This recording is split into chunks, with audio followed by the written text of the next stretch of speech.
Hello, ladies and gentlemen, and welcome to another edition of Capes and Commentaries. I'm your co-host, Nathan Kennedy, and with me, as always, my tag team partner, the Marty Jannetty to my Shawn Michaels. Tank Tops, Tyler Baker. Tyler, how's it going, man? More like I'm the Hulk Hogan to his Beefcake and Mega Maniacs. That's the better analogy there. Nope. Well, I mean, fitting the ambiance you have, I find it quite fitting. I mean, I guess I should get my picture of Hulk Hogan and me, reenacting the Mega Powers evolving with your collection of He Who Shall Not Be Named in the background. I told the story with Dirt that on our Transitional Champion Wrestling podcast, that Ed Leslie just showed up to my house with a box of his shit and was like, "Hey man, hey brother, I know we don't really see eye to eye, but you're bringing my name up so much. I'm in that mobile game, and now I might be going to the Hall of Fame. I just here's my appreciation. So thanks for the autographed Zodiac picture there." Booty man. It was crinkled up in his trunk, and just here you go. He said there might be a few other things on the way, so I look for that shelf to grow. So maybe a set of authentic titanium steel scissors.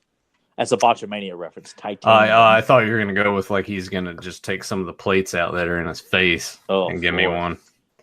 That's a horrible story. When I heard him tell that story, though, of what happened, God, that sounds awful. Man. Yeah, I wouldn't even wish that on my worst enemy. No, it was just, especially to be hanging out with some hot chick on the beach and she knees you in the face and crushes in your skull. Oh, that's a horrible story. Wrestlers have always got some of the worst, which makes them the most interesting stories. Do you ever feel, though, that they sort of... I feel like they exaggerate a lot. Some of them probably, but like the story of Haku, overhearing somebody saying that wrestling was fake, and he takes two of his fingers and puts them in some guy's mouth and breaks his teeth out. Oh, to me, that's real as hell. Well, like, I'm not going to dispute that story. There have been many cases for many wrestlers. It's like, who's the toughest? Haku, easily. Haku. Hogan said it. Countless others have said, don't fuck with Ming.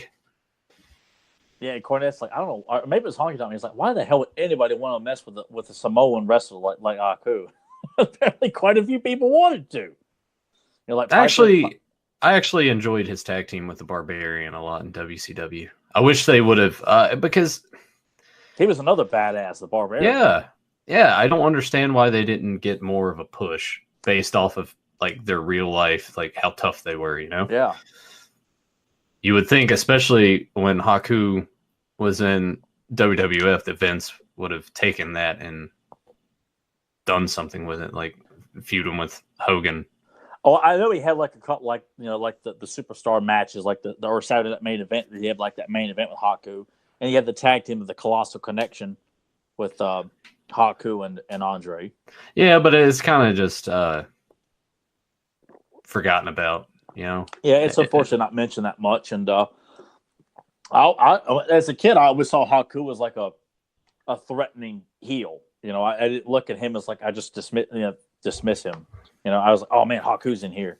Especially because he wrestled barefoot. To me, there was something kind of a little bit more like Jimmy Snuka. Like there's something a little bit more. That's got to be tough on your feet. But then again, Haku wasn't really a high flyer either, so no.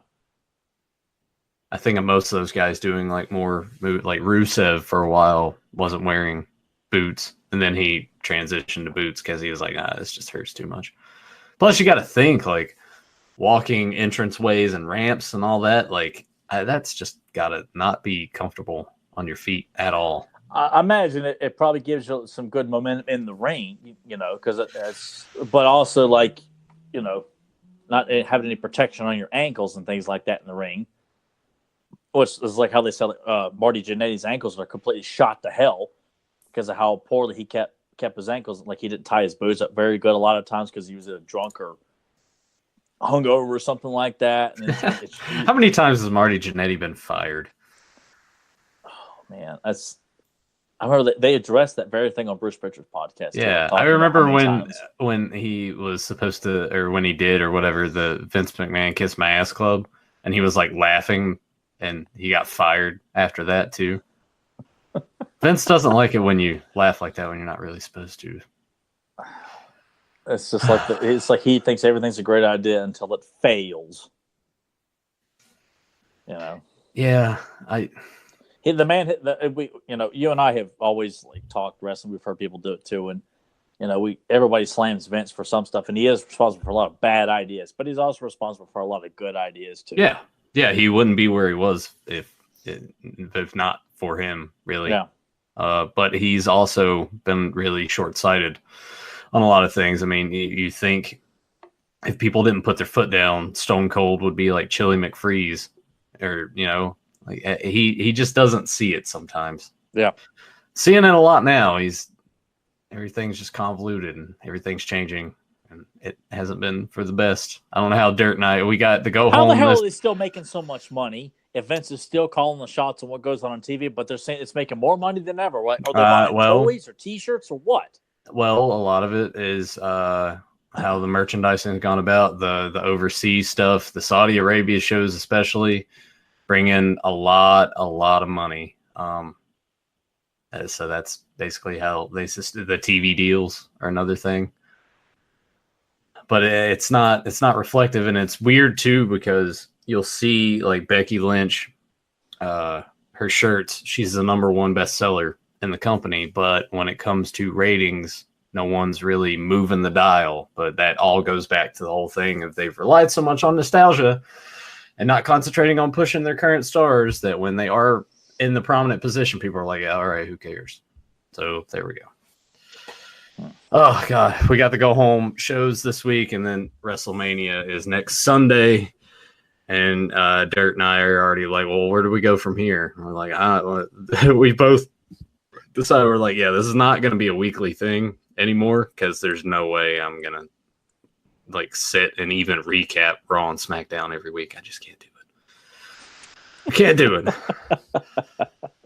But we're not here to talk wrestling, even though it always finds a way.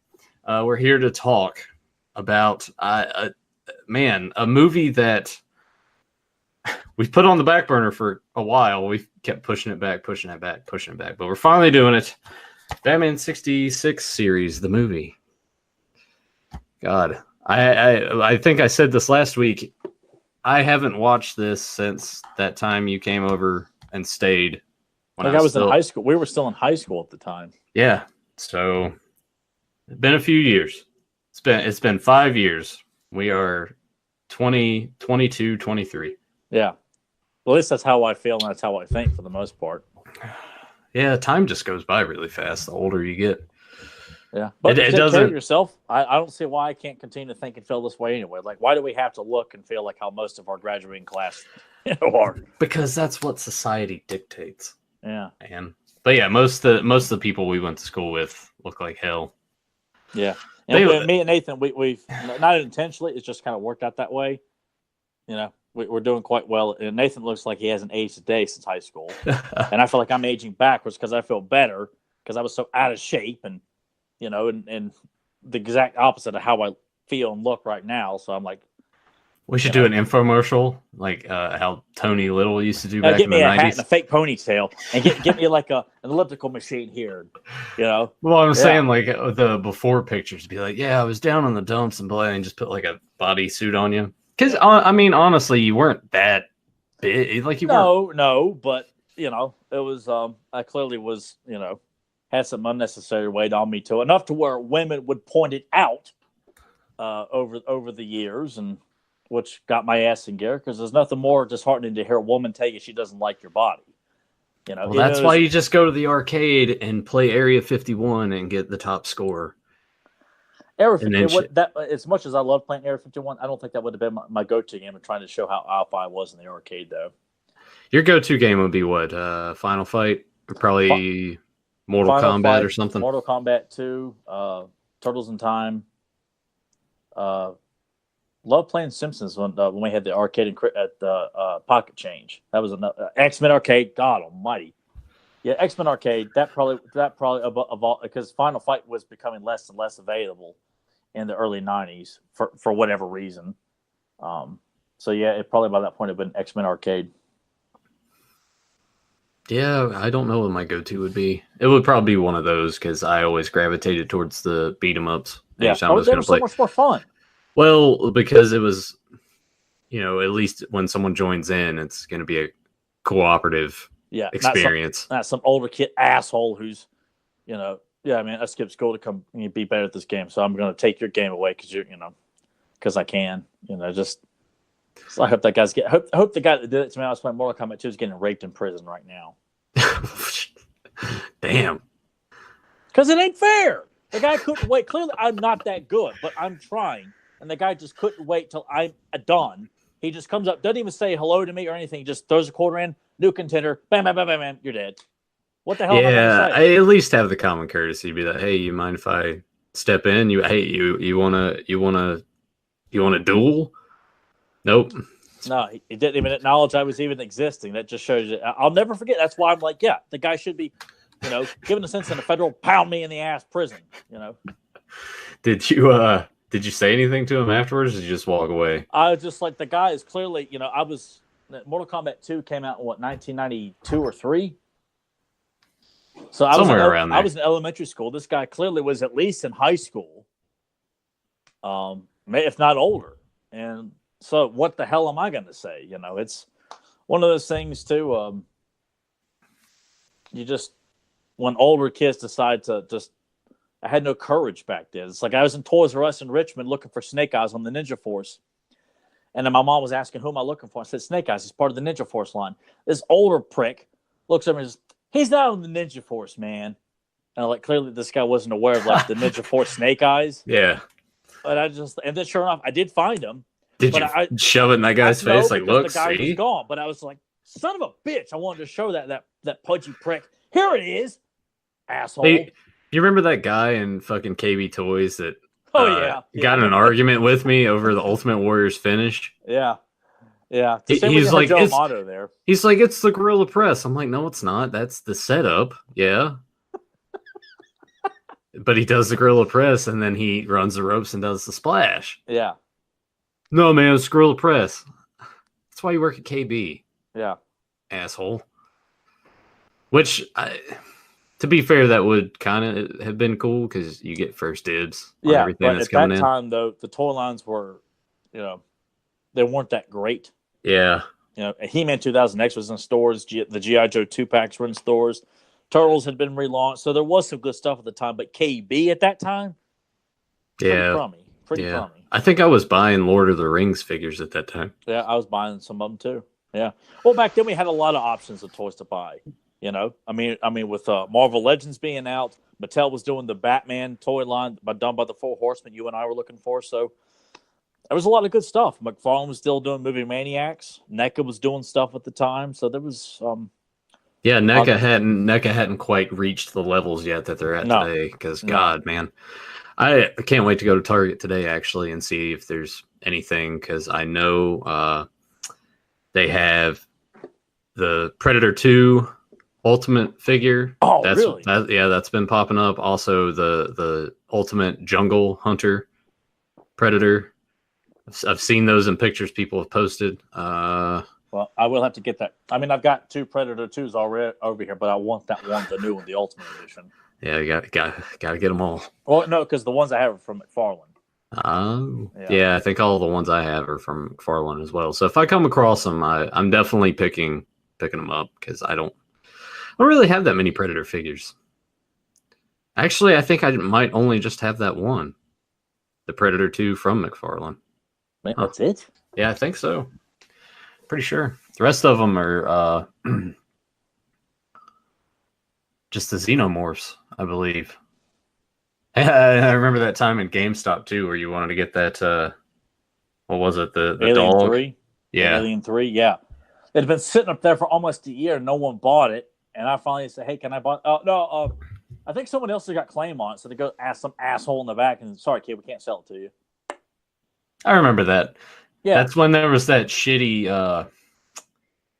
Was it a Bruce Lee game that was on Xbox? They had. I remember that specifically. Like that was there to play. I'm sitting there playing it while you're asking for that. Yeah. I'm like, man, this game sucks. And then you get turned down for that. And I was like, let's go get some Sbarros, man.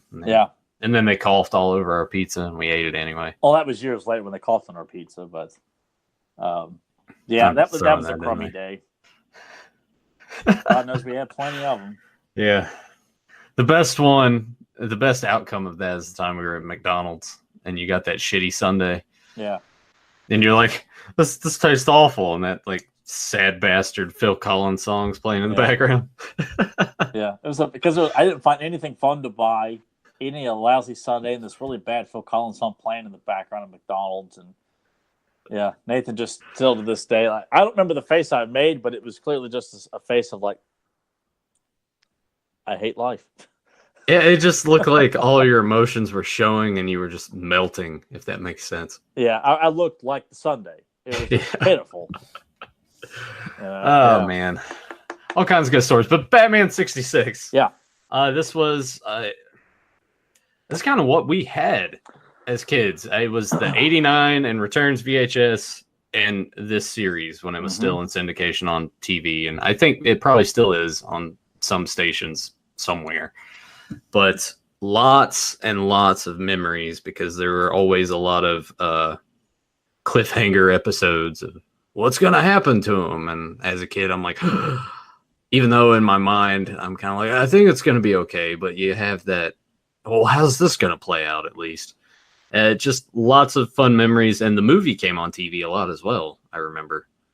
I don't know if you caught this as much as I did on TV, or if it was more of you just rented it on VHS or got a copy at some point. I remember I rented it at Beyond Video, the video store I always reference. I found it there to rent.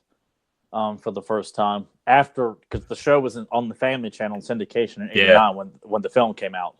So I was watching that, and when I saw that, I'm like, oh, there's a movie. So I went home, watched that, and I rented the hell out of that tape a lot too because and I remember it would play on the Fox on occasion, because Fox owned the rights, so it would play on the Fox channel like on a Saturday afternoon or something. So it would be fun to watch then. But for the most part, if it was pretty much renting it because I didn't see it on TV that much. And then when the Family Channel stopped playing it, FX, which was not a standard cable channel that it is today. Didn't you say that you kind of caught that like when you went to the beach one time or something? Yeah, no, every year. When we probably in like 92 or 93, around that, somewhere around, my parents were still together, which, they got divorced when I was in 5th grade, but they were still together and everything. Just shows you how far back it is for me.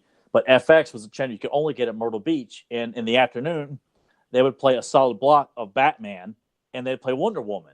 So me and my brother, like when we come in from playing at the pool and on the beach and everything, me and Derek would just plop down in front of the TV and watch Batman and Wonder Woman because we couldn't get it at home. We were glued to it. And it was we would stay at the beach for 7 days. In 7 days, we would watch that every single day for multiple years after that too, because it was exciting because it was denied to us at home. So it was a big deal, and I was always so glad because I always found it kind of like pretentious. Like when the show would be discussed, probably within the last 15, 20 years, that people would always talk like, "Oh, I was in on the joke." Like, where is all this coming from? Because as a child, I always took it serious, and I was so glad to find out others did too. Well, I think that most people that are fans of this show kind of go through this process. And I think we even talked to Danielle about this as well, where you go through as a kid watching it and really enjoying it. And then the older you get, you kind of go through this phase where you're like, it's too corny and all this stuff, right? Because you're like, I want my Batman to be a little more like 89 or Nolan series, whatever. Yeah.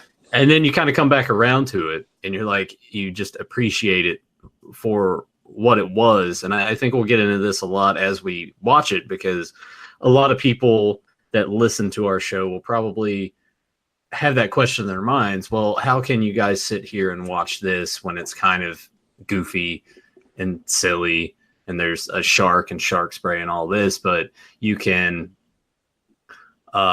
say that Marvel films are too jokey or whatever. And my response to you is this, like, this knows what it is, right? Like when Marvel releases their trailers, they're trying to play it off like, here's like this super serious as hell, serious. Jokes are in the trailers, yes, but then when you sit down and watch final product, like it's not reflective of the trailer Infinity in War is a terms of prime tone. example of that. Yeah, They'll, there's they'll like act a not, tonal shift, whereas this yeah. just cut and dry.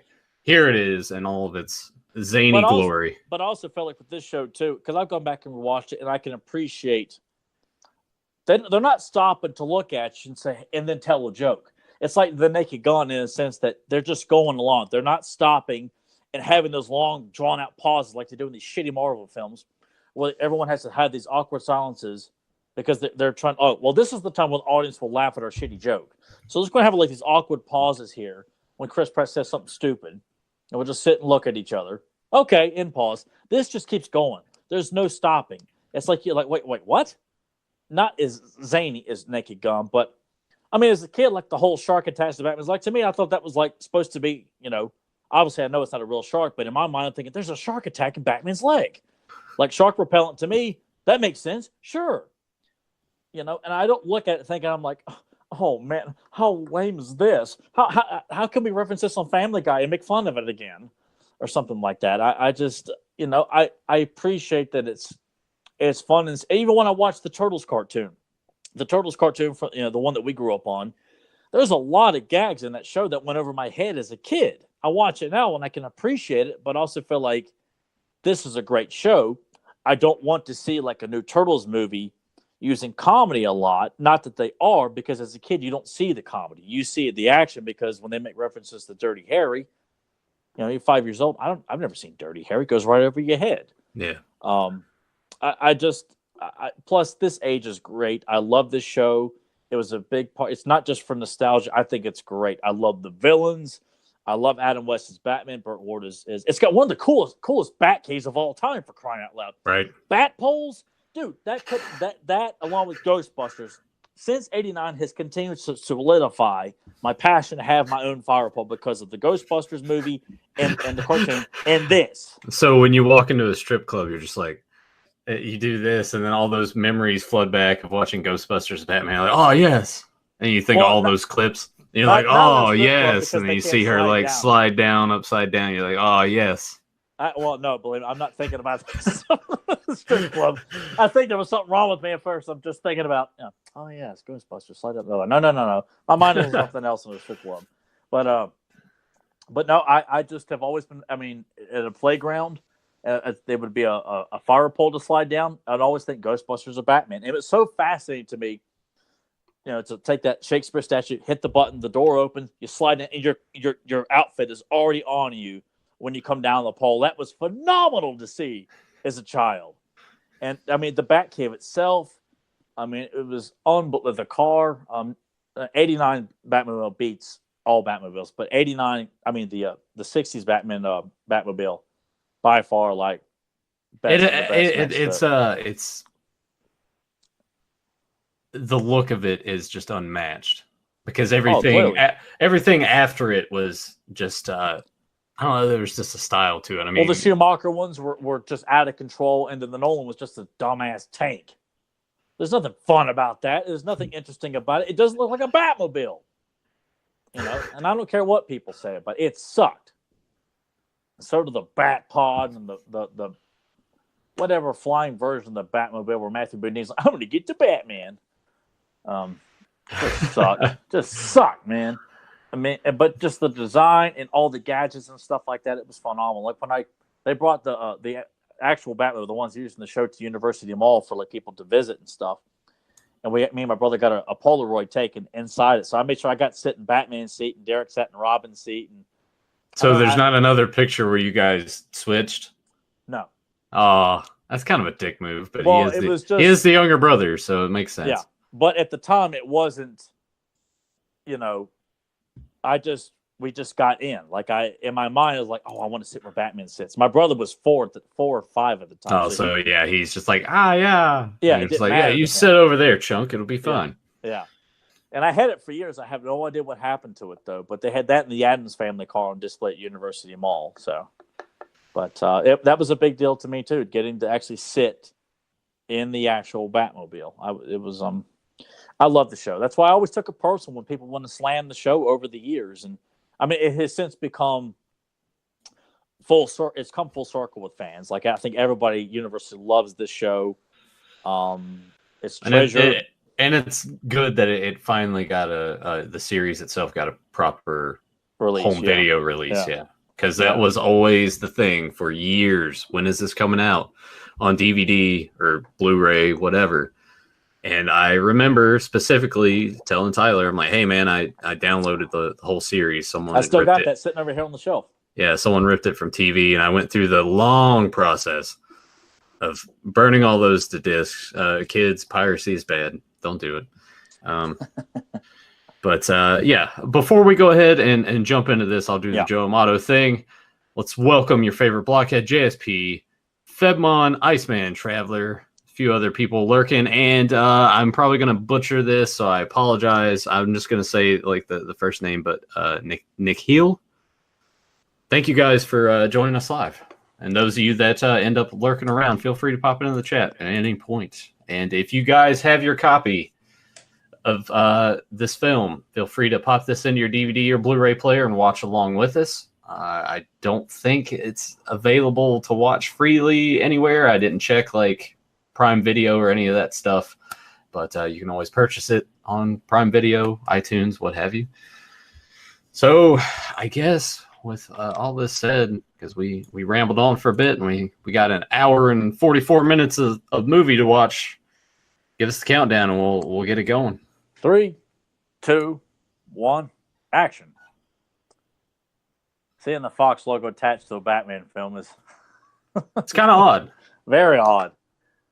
I didn't think nothing of it as a kid, of course. Even when Batman 89 came out, you got the Warner Brothers logo attached to it. I didn't think nothing of it. I always loved this opening, this kind of film noir opening.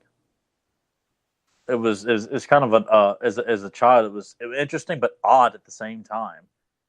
Like I didn't understand any of these messages on the wall. It was still cool though. I mean, because it was just it's not see this random couple making out. I thought it was just a nice little sight gag there. Yeah. And this is a good like color contrast because when you think of Batman, you're not really thinking like, I mean, for the villains, yes, but you're not thinking like purples and greens. But like the blue on Batman works great, and the yellow on Robin. Yeah, it looks all. I mean, every color works for all these characters. It's such a great opening for the film. Yeah, and we were fortunate enough to meet Adam West and Burt Ward. Yeah, right. I think it was a year or two right before Adam West passed away too. Yeah, you got your movie poster signed, and you also got a cowl signed as well. Yeah, the cowl's over here. I purchased the Mattel Batman cowl specifically so Adam West could sign it. So yes, I do have that autographed by him. Man, is that personalized, or did he just write Adam West on the cowl? I think every autograph I get, I want it personalized because I'm not selling any of them, you know. So to know that, I was quite proud of that. And you got a picture with him as well. All I got was 2 8x10s signed by him, but it's still cool to have. Very much so. And Adam West Burt just kind of phoned it in with me. I kind of felt like he didn't really want to be there, but Adam was real nice to me. Yeah, he was really sweet. Yeah, very very cool. See, I got like a co-op picture with both of them. So I spent a lot. That was the last like convention I spent on a godly amount of money because I was so pissed off at how people were asking too much and some people were not that nice either. But Adam West was super super nice to me, and Nathan too. So I always enjoyed parts of films, especially like how we saw here with the intro. In the 60s and well into the 70s, just the vibrant style that a lot of people had with stuff and how they shot things. And you think about some of those films that came out like French Connection and Easy Rider and stuff, just really looking at film in a different way. Yeah, at times I kind of feel like it's a bit of because there's some oh, here we are, dude. Oh man, so cool.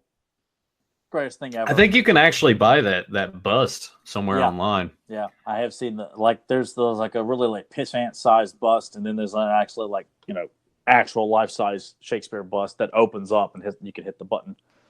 But no, I feel like a lot of decades of film have like a certain style and look to them, and me personally, it's not strictly because I think things are better when they were old, but you see it with modern films. Like everything comes off as, stylized in a way that's not very cool. It's just like you're trying to be cool, but like, well, that's what kind of kills it, is that you're trying so hard to look interesting, and you're failing at it miserably. And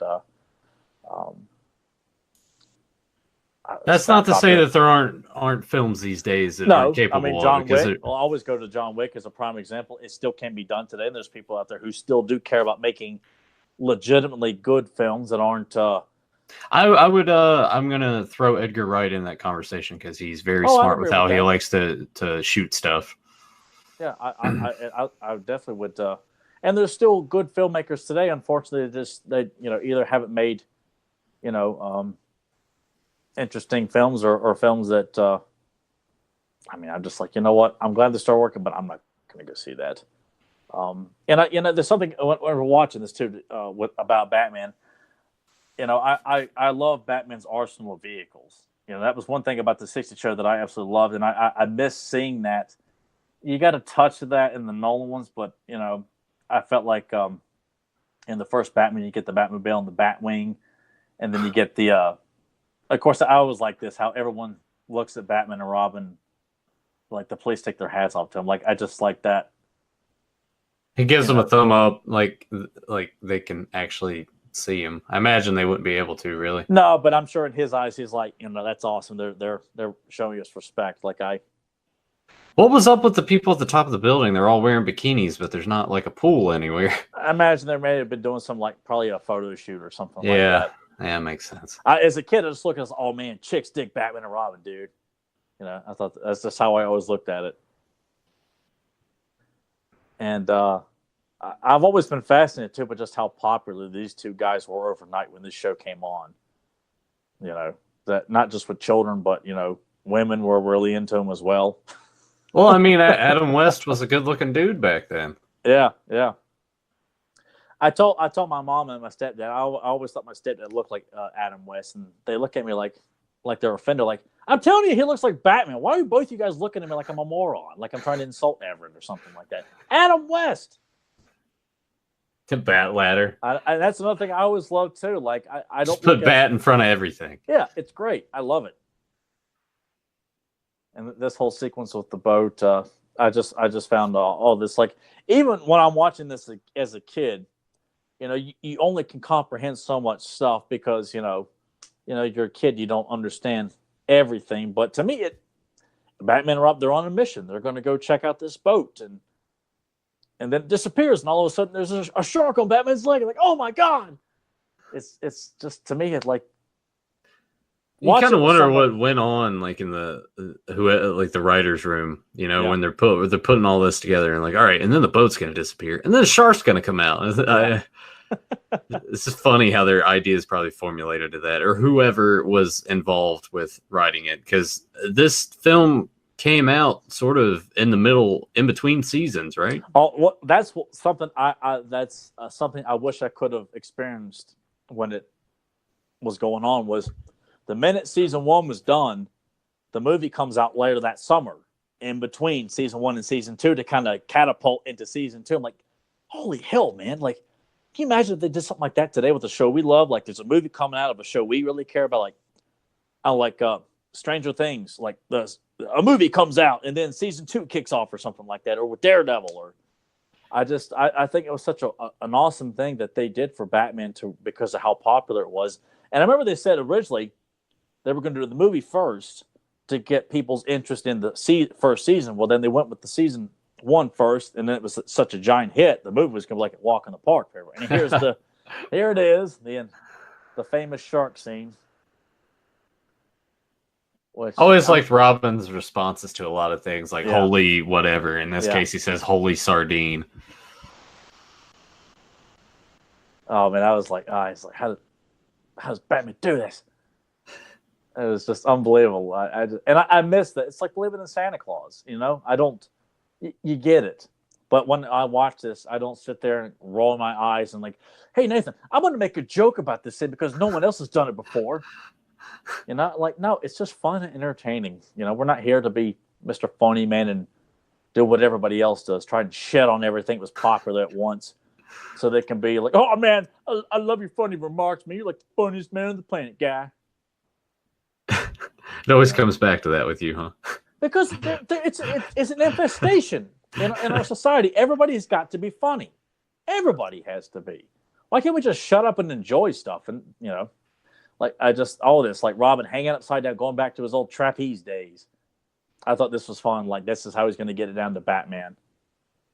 It's like this is epic as hell. Not ever questioning. You know, I mean, they got autopilot going on, but so cool.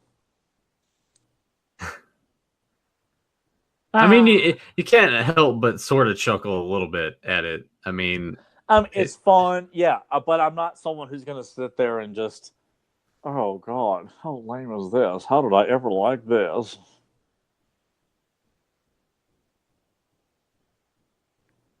And I was glad I never really did. I never got around to checking it out because I just worried about spending the money at the time. Shows you how worried I was. But like, I'm glad they continued this series in comic book form.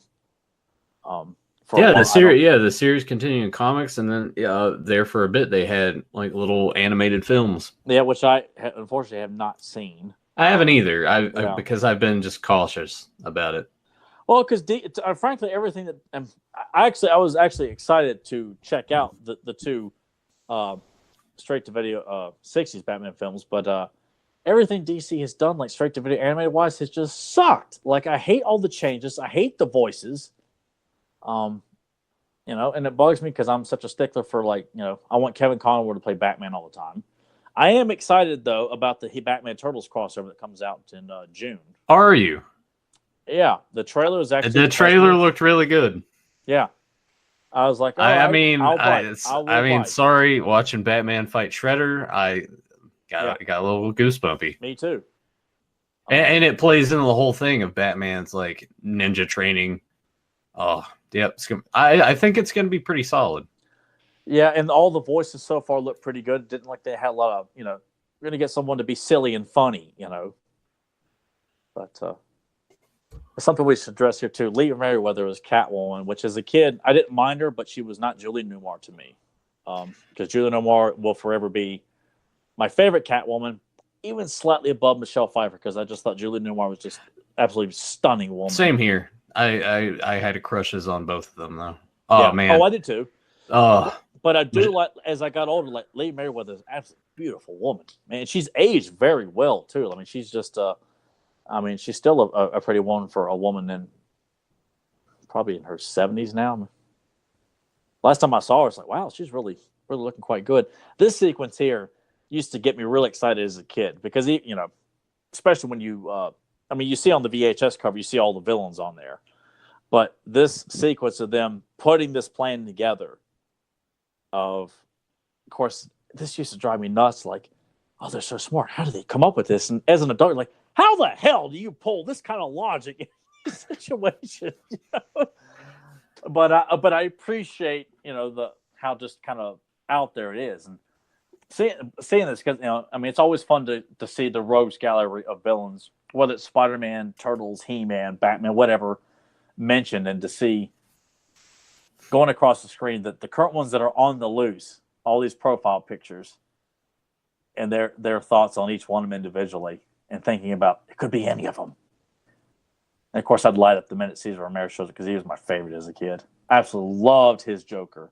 It's still amazing to me that they just didn't recast because he didn't want to shave his mustache. Yeah, and I'm so glad they didn't. You know, and as a kid, I don't think I ever noticed the mustache till I got older and started hearing remarks about it. Same here. Like it would be kind of odd sometimes, and I would be like, why does he have a mustache? But I never really thought much of it. Yeah, I didn't, because I think when it was on FX, I think I was aware of it at the time, but I would see it but I'm like, his performance is so good. I'm not going to let this, ruin it for him because he was so good. But like you said before, anytime there's a team up of any villains whatsoever, it's always exciting. I can't think of another word really to put it, but nothing would excite me more as a kid. Still to this day, seeing villains team up, and because you don't get to see all the episodes as a kid because I certainly did not till the Blu-ray release. But I wasn't aware that there was a few team ups in the actual series too that I wasn't aware because I didn't get to see them that much. So the movie to me that was like the big the big time for me is to like see all four of them team up because in the show there were a couple of team ups with like I think Joker and Penguin. Catwoman teamed up with I forgot who she. Man, look at her in her leopard skin outfit here. I kind of like this. Oh, go ahead. I was just gonna say, like, I kind of wonder because you think about it. In this time period, we had Batman and we also had Star Trek, and I kind of wonder how people that were into the Batman comics around this time really felt about it when this came on board, and not only came on board but became immensely popular. Can you imagine if we went back to the 60s? Do you think we would be in a different boat of if we were reading the comics and how the comics were, and to watch this and see sort of like that contrast, if we would just dismiss the show back then? I don't think so because the comics, they were more serious with when Batman really got started, and then as the years progressed, it would get a bit out there. And then Batman wouldn't become serious again in the comics till like the late 70s when Neil Adams and Danny O'Neill worked on it. But I think at this time, like Batman in the comics, it just worked great. I think DC was just happy because it was drawing so much attention to Batman. With merchandise and everything. And I'm certain that the comics were doing quite good because the show was targeted towards kids.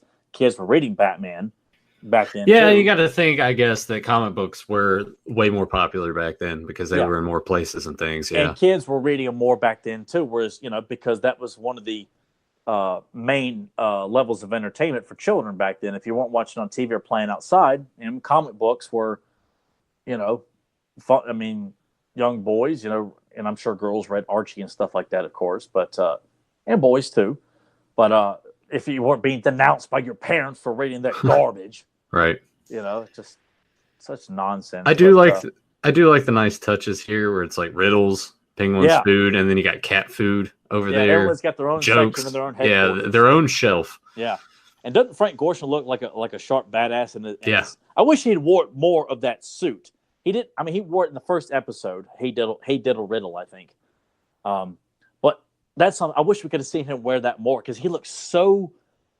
Like the look when Frank Gorshin gets serious, he looks like he is absolutely nuts, like the kind of like a serial killer nuts. Like his Riddler to me is more sinister than I would put John Glover's portrayal of the Riddler in the animated series, because you just feel like Frank Gorshin's Riddler could kill you, or wouldn't hesitate to or drive you nuts or anything. Man, look at this, Cesar Romero. God, he's so awesome. Oh, I could undercover, sir. When I would watch this, like he's being so nice to Commodore Smidlab here. Watching on Blu-ray, this mustache sticks out like a sore thumb, but it looks. Yeah. It's. I love how when people do merchandise, they make sure to include the mustache. Yeah, you have to. You have to. I love that it's part of the look. His laugh. Oh, man.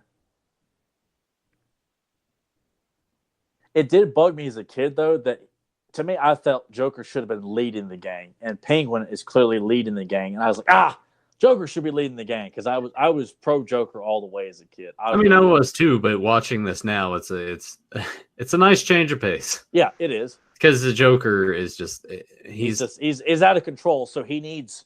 It makes sense for the Penguin to be kind of calling the shots. Because Joker's just kind of a loose cannon almost. Like he's enjoying torturing Commodore Smidlab here. And I really like that that mural on the wall with the octopus Yeah. and the, like squeezing the world. Yeah.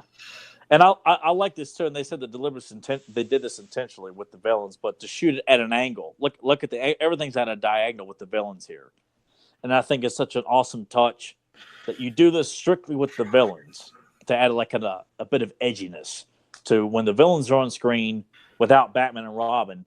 You shoot it at a slant. I just think it's a nice touch. How do you think about it when it's like that all the time, like in Battlefield Earth? Didn't you see that piece of shit in theaters? Yeah, opening night. And because my brother really wanted to see it, and I was like, all right, I'll give it a shot. And we all hated it. You sat through the whole thing? I sat through the whole thing. We went to like a late showing of it. I'm like, oh, God. And then Derek, I think he still wanted to like because he bought the figures after we saw it, too. They made figures from it? Shit. Yeah. That sucks. Yeah.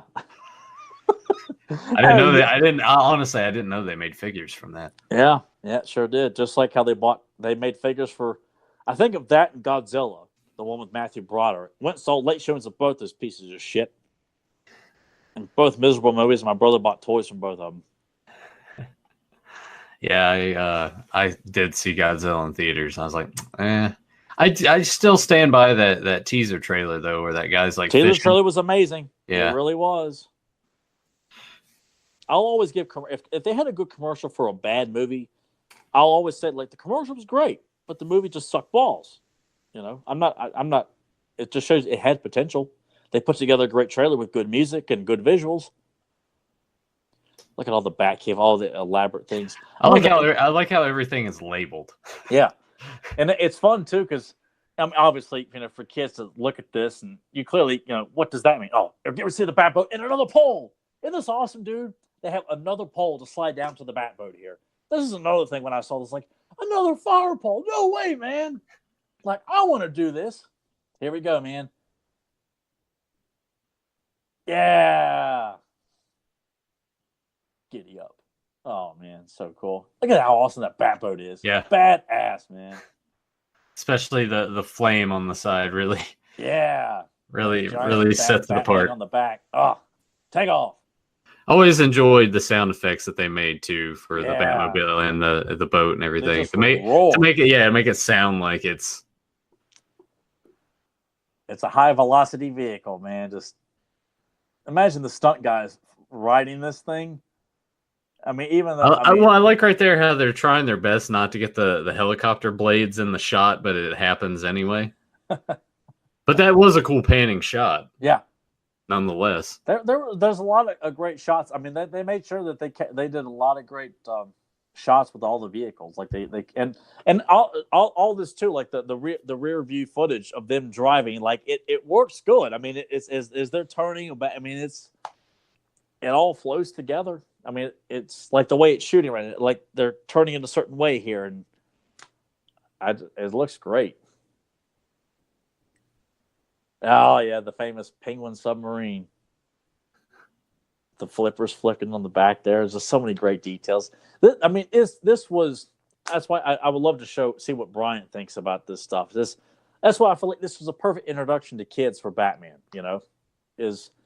obviously with Batman 89 too, but to see one of the many renditions of the characters, like to see what Bryant would think of the Riddler and the Joker and Catwoman and Penguin here. Like,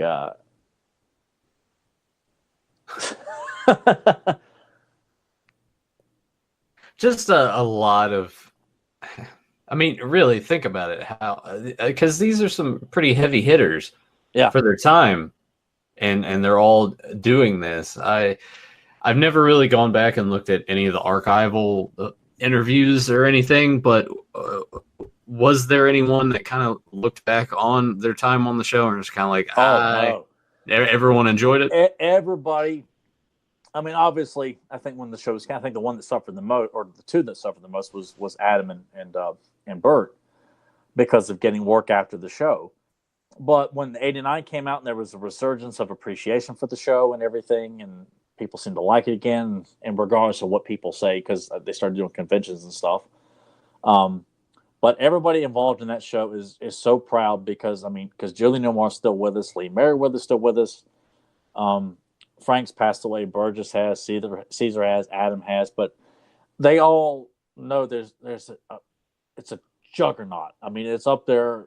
I don't know how to compare it, but there's such appreciation for the show, and they're aware of it, and they love the fandom that they get for their time on this show. Like I don't see any of them now, and I hated hearing about it too. That when the show was over, how much trouble Adam had getting work after the show. I thought it was heartbreaking to learn about that. Well, it's kind of tough because you reach that point where you're sort of typecast, and it's unfortunate. And I guess back then, whereas now, people can, they managed to.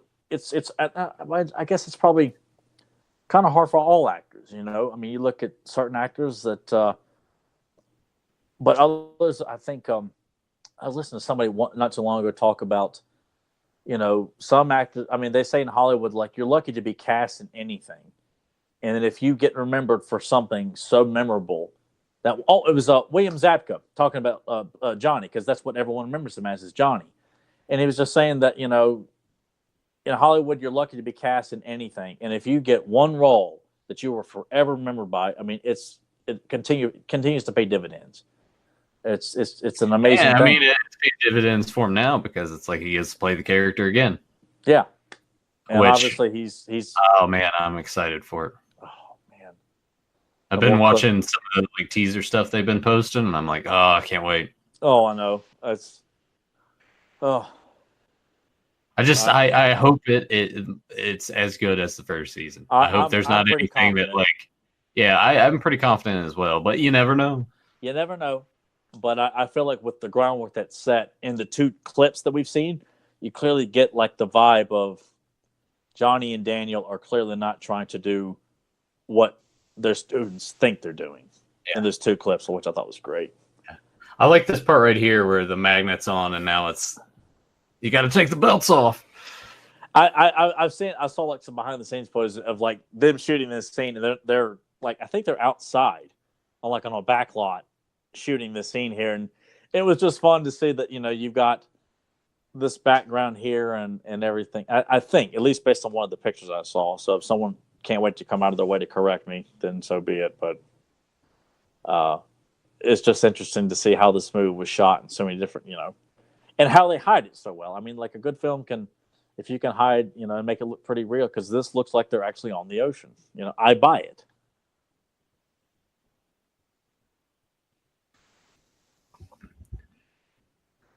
I'm going to try jamming the missile here. This is all kinds of excitement and tension when you're watching this as a kid. Like, Batman's got a gadget for everything, man.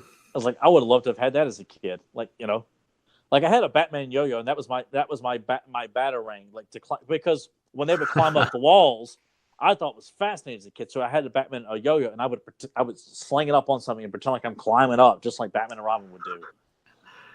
I had to tie a rope to the batarang I got with my Batman dress-up kit from '89. Yeah, throw it around. No, that's what I did. Yeah, so cool. Yeah, the dress-up kit was pretty badass. Yeah, it was. Of course, yours came with a mask. Mine didn't. Mine just came with the belt, the bat symbol to clip onto your shirt, the gun. Oh no, yeah, no, that's all I had as well. My dad made the. Oh, okay. Because when I saw the picture of you in a mask, I'm like. Yeah, no, my mask. Well, they did make one with that mask though, because I used to sit in the cage. Yeah, no, I didn't have that one. My dad actually took some cloth and some cardboard and like molded it into that and like put it over top of that and like glued it on there. That's awesome. That is really cool. Yeah, the batteries are dead. Christmas that year was awesome because that's when I got the battery-powered Batmobile, which I still have. It's at my parents' house. It's in its box. Can you fit in it?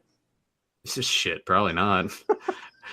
It would be cool to recreate that photo, though. Yeah. If I can find that cowl, because that's probably still somewhere, like beaten up, and it would probably just sit on top of my head, and I would just be like scrunched in, sitting at it. That'd be awesome. But the plan is, if I ever get a big enough place, I'm gonna find a way to like maybe do like McAdoo's and just like mount it on a wall at an angle. I think you should.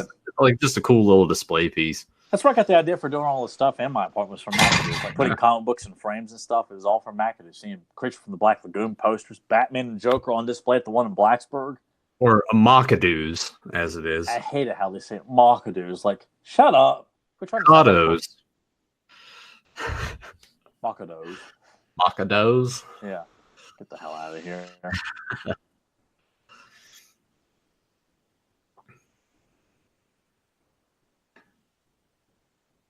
That's hilarious. How you can just be like, "Give me the Pentagon." Yeah, Hello, just like because it's Batman. Classified waste. See that sign in the back? Yeah. And that Batman has such pull with Batman. the Batman. Yeah. Oh, wow. Let me get on the phone. What can we do for you here? From Mr. I like how he has P. to say Gwynn. ahoy because he's in the Navy. Yeah. That boat lingo. And they're looking to see if they sold any submarines recently. I'm going to go through my Rolodex here. And they have nothing better to do except play games because, you know. Yeah. Mr. P. N. Gwynn.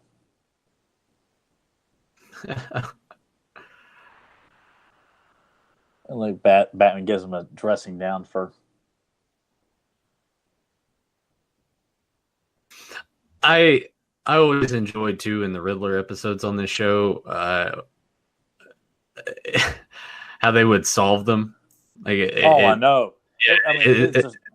It's like in Black Dynamite when there's just like all of this that leads to something else that almost in a way has nothing to do with where the thought even started. That's why as a kid it really just made everybody look so much more intelligent. Now as an adult, you're like, this makes no sense, but by God, I love it. You know.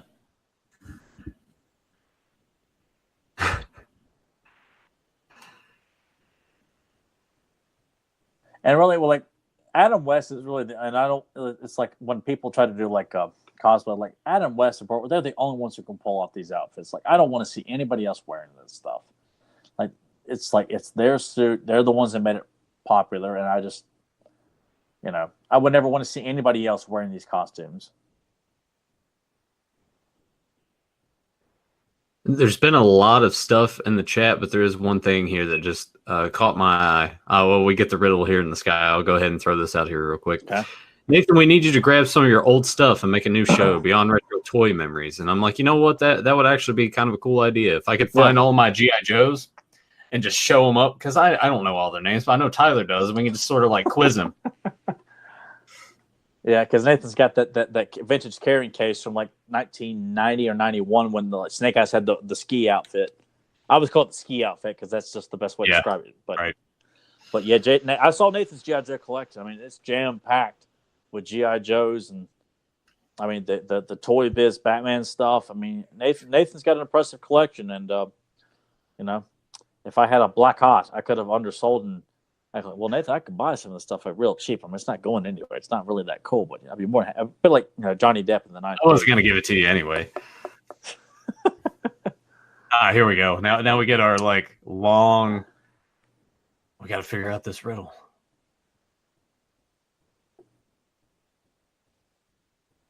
Cheap O'Hearn. You know, I think during this time period, between Adam West and William Shatner, it was like. I always enjoyed that style of like the serious and collected, but also sort of fragmented talking style. Like, yes, Robin. I've always enjoyed that. I did too, but I look at it's just Adam's brilliant portrayal as Batman. Just I don't. I mean, like we're watching this. Yeah, we've laughed at some stuff, but if I was sitting there watching this by myself, I probably would doing a whole lot of laughing out loud because I'm buying into it. Like this is the world. This is this Batman world, and I buy into every bit of it. Look, Joker, Riddler's notepad has nothing but question marks on it. That's such a cool suit, though. It is. That's a badass outfit. That's one of the reasons I love the Riddler so much. He has such a simple, but it's an intelligent outfit. Like it makes him look so smart. I mean, obviously, no pun intended, of course, but he just looks like someone who clearly is someone you. And just like he's just sitting there deep in thought, like all to himself, like thinking outside. Come up with his plan. It's like you said, when he's in this suit, with the way that he looks, it's almost like he's just completely different than how you've seen him before. Yeah, like he looks absolutely batshit crazy. He looks like a guy that is like, you know what? We will stop at anything to get rid of the Batman. like I get goosebumps just like as we're sitting there, like because he's so brilliant, and that's why I didn't mind Jim Carrey's Riddler. Of course, going back, I really like the back of that vest too, and the inside of his it's jacket. sharp. It's very very cool, and his build up out to the sea, and then he breaks into laugh here in a moment. Exploding octopus. God, the best Riddler, bar none. Yeah. Jim Carrey, you tried real hard, but you're in a shit movie. So yeah, and I still like Jim Carrey's Riddler, and that's why I liked it a lot. Not just because it was Jim Carrey, because I was such a fan of Frank Gorshin's Riddler when it came out. I like this is just like the '60s show. This is great.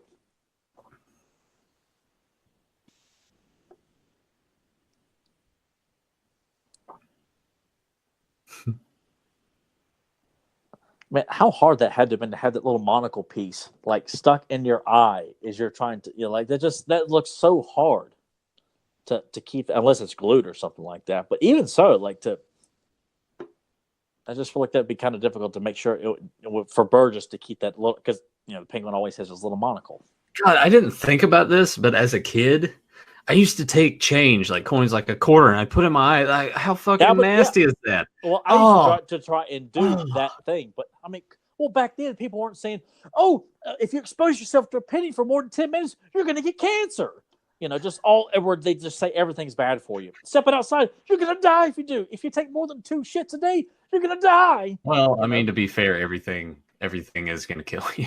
Well, but just the way people are so neurotic. Oh man, look at Lee Merriweather. Yeah, rocking 60s here, man. Well, let's talk about this. How did she end up with the role as Catwoman? Why? Julie Newmar had another movie she was doing at the time, and she was going to do it, but with the scheduling reasons that she couldn't pull away from her other film that she was doing, so they had to get a replacement. And of course, Julie Newmar comes back for season 2, so. But I think she was welcomed by the fans too. I don't think she was ostracized because, hey, you're not Julie Newmar. She was there for the premiere, and I think people loved seeing her and everything. And man, she's so striking. It's I also enjoy that style too of the pointy bra. Yeah. I don't know why. But I mean, there are some looks of the 60s and 70s where, I mean, and sometimes you're like, man, there weren't a whole lot of attractive women back then. But there were some. When you see them, we're looking at right now, whew. Oh, there were plenty of attractive women back then. No, but I mean, looking at vintage footage of people and stuff like that, even in some movies too. Sometimes there weren't, I'm not saying all of them. I'm saying that just, in movies and things like that, I can think of some. Man, I'm just like, I like to how we get in this film. It's like Bruce Wayne is a ladies' man. Oh yeah, that's how it should be depicted. And a philanthropist. God, that's a hard word to say. I never had a reason to say that word, but they really play up what he is. I always like Charles Napier as Alfred. I did as well. Yeah, I thought he was a good Alfred. Alfred's kind of tough to nail in a way. Yeah, and I think Michael Caine could. It's just I don't like his portrayal because it just. Well, I mean, Michael Caine doing it just seemed like it was just Michael Caine being himself. Yeah, makes any sense. It's kind of like for most things Sean Connery was in, it was tough because he was always just Sean Connery. Yeah, nothing really changed. A ballpoint banana. Yeah, I'm like, Russian people? Russians! Right again. And I just, it's fun. Batman's up there taking care of business and making a date, and Robin's downstairs working. I just love that Robin is a 24/7 hero also. And he's always geared up, Burt Ward always cracking his knuckles. I can't wait to fight. It's just.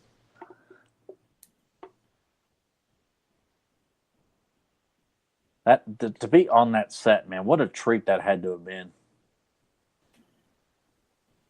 Well, just all the craftsmanship that went into the production design to make something of that scale and that massive, Yeah, no green screen bullshit. They're there interacting with the set. Fights would take place as that one will take place later on in this film, and that's why it ain't about nostalgia, but just knowing that a show in the '60s and a movie in the '60s we're talking about here.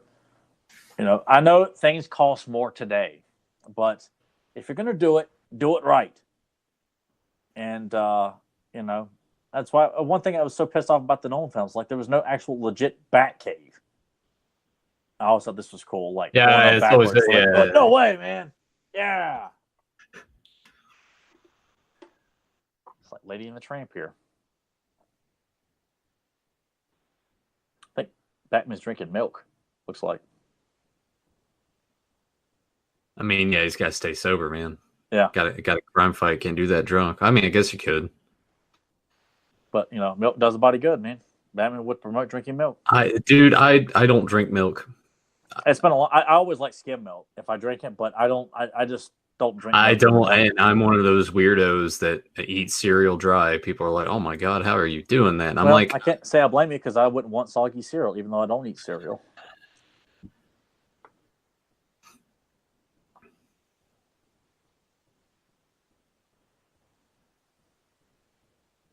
All the sets on this show, like everything. I mean, you go back and watch any of the episodes, and obviously, the movie's got a little bit more to work with here because they're not trying. They can spend a little bit more time on everything. But there's some beautiful sets.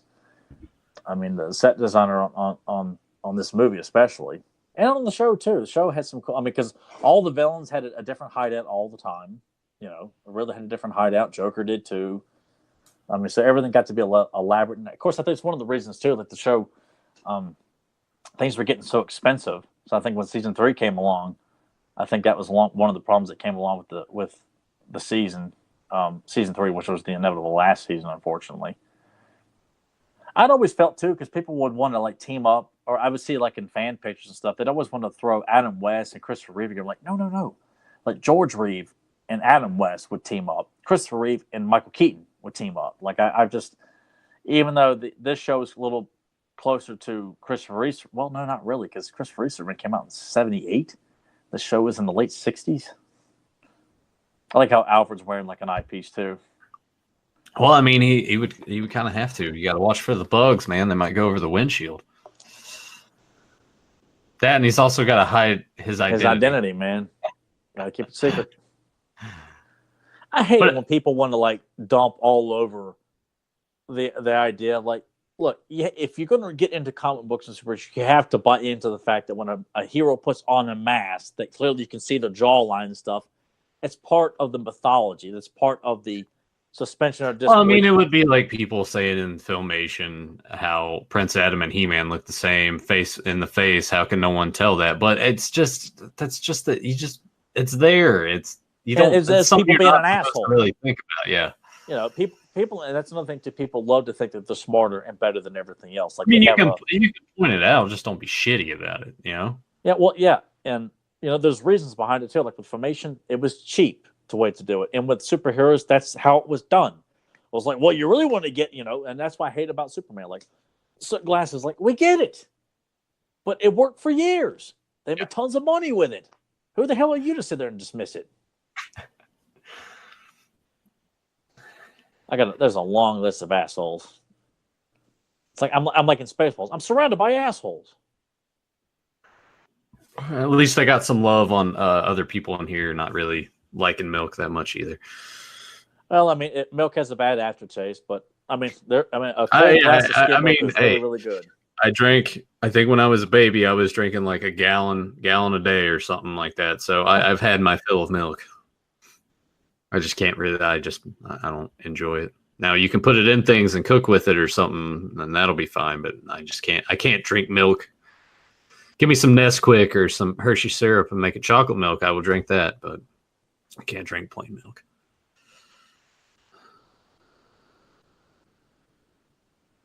Yeah, throwing on here too. It's like a George Reeves Superman, Adam West Batman, Linda Carter Wonder Woman teaming up. That's Justice League, man. That's a Justice League. And then throwing for a little extra spark, the Green Hornet.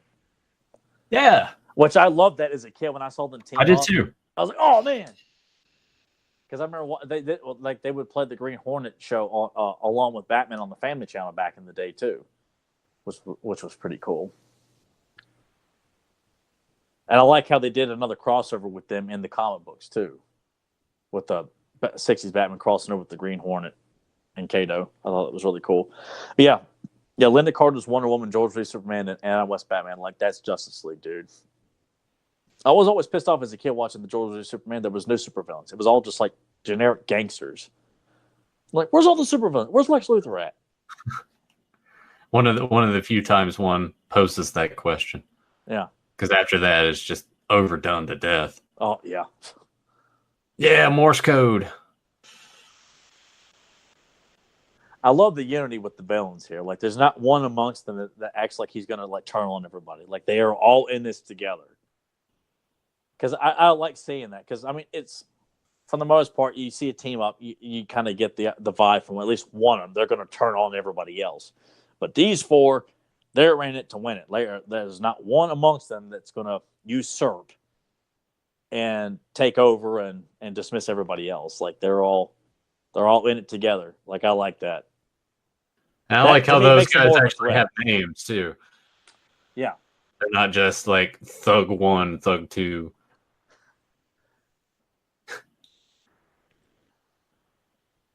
Yeah. Yeah. He's plotting his moves. Yeah. I'm ready for some merry weather myself.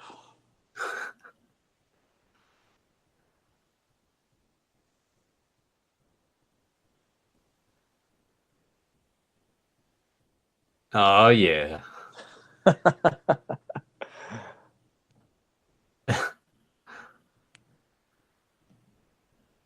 Robin's got the weirdest boner right now.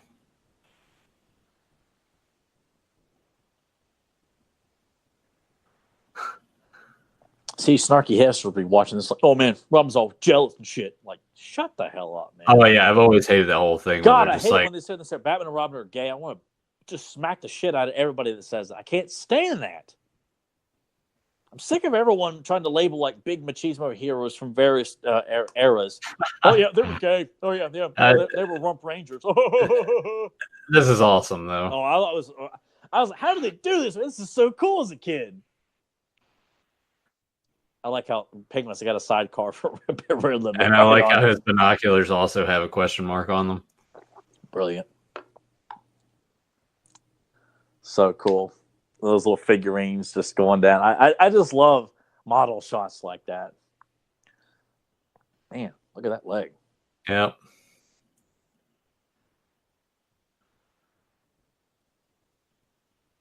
I think Adam is about ready to just, oh man, it's like, I like how he's just sitting there kind of just like,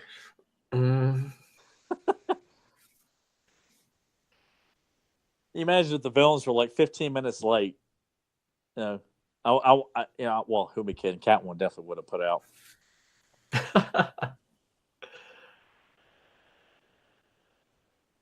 I mean, it's always been kind of cool how there's always been that dynamic in various ways with Catwoman and Batman. Yeah. About how it goes from flirting to her benefit in some evil scheme to other stories where they genuinely have a thing for each other. And I think it has since evolved into like, they made a kid and all this stuff. Which that I'm like, I don't want to see them get married. I don't want to see that. I just love that constant dynamic, which is why I liked it in the animated series. I liked it in this series as well. You know, that you want them to get, oh man. It's like they came so close to just busting through and falling over each other. I would beat some ass right now too. Oh yeah, that was beautiful because that clearly was not Frank Gorshin at all. And it shows up. I mean, as we get older, we clearly see all the stunt doubles in this show.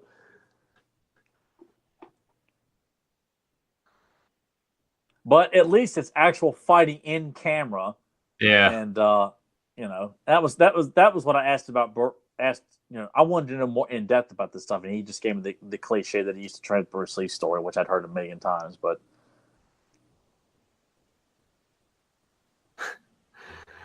You should have said that too. It's like, yeah, I already heard that story. You got anything else? Because I heard that same story. And he looks at me like, yeah, well, I'll tell you something. And I'm like, dude, you're phoning it in right now, man. It's like, that's one of those things where I feel like they probably look at me like, because I'm just a big muscle head. I don't know anything. Don't do my research. Don't know anything about anything, period. They're going to dazzle me with the same story you told everybody else. Look, if I buy your, your homemade dog food that you and your wife make, would you tell me something else?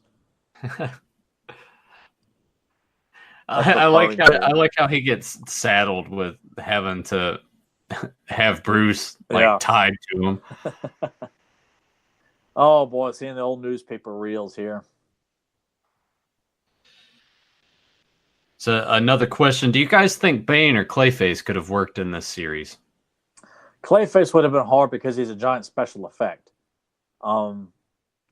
Bane. I think Bane would have worked. I think if I don't maybe I would think something more like Black Mask, would have been a good Batman villain for the '60s show, because wearing a black skeleton mask. I mean, Bane getting a big muscle man and probably have to put in someone to dub the guy's voice or something like that. Well, I will say this: if they had done Bane, they probably would have done him properly, as opposed to Nolan pissing all over him. And Schumacher. Well, at least Schumacher's Bane looked the part. He just played like a Neanderthal, but yeah, I don't want to get you back on that whole train of Nolan's Bane. No, I've spent enough of time of my life sharing my thoughts on that. But yeah, it probably could have worked. I think they would have done a better job with him. I'll give you guys that. I like how during all this, Frank Gorshin's brother just keeps laughing. All this drove me nuts as a kid too. It's like, oh man. And that they're going to go through. I love how the villains are going to go through all this, and she's going to go through the change of that. Just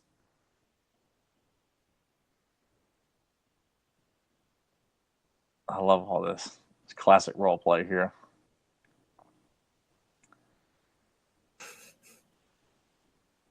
I didn't make any attempt to grab her legs too, Frank. I mean, and too, like, I know I can't wait for the inevitable big fight on the top of the submarine, which is my favorite part as a kid, because I just loved the fight so much as a child. Yeah, same here.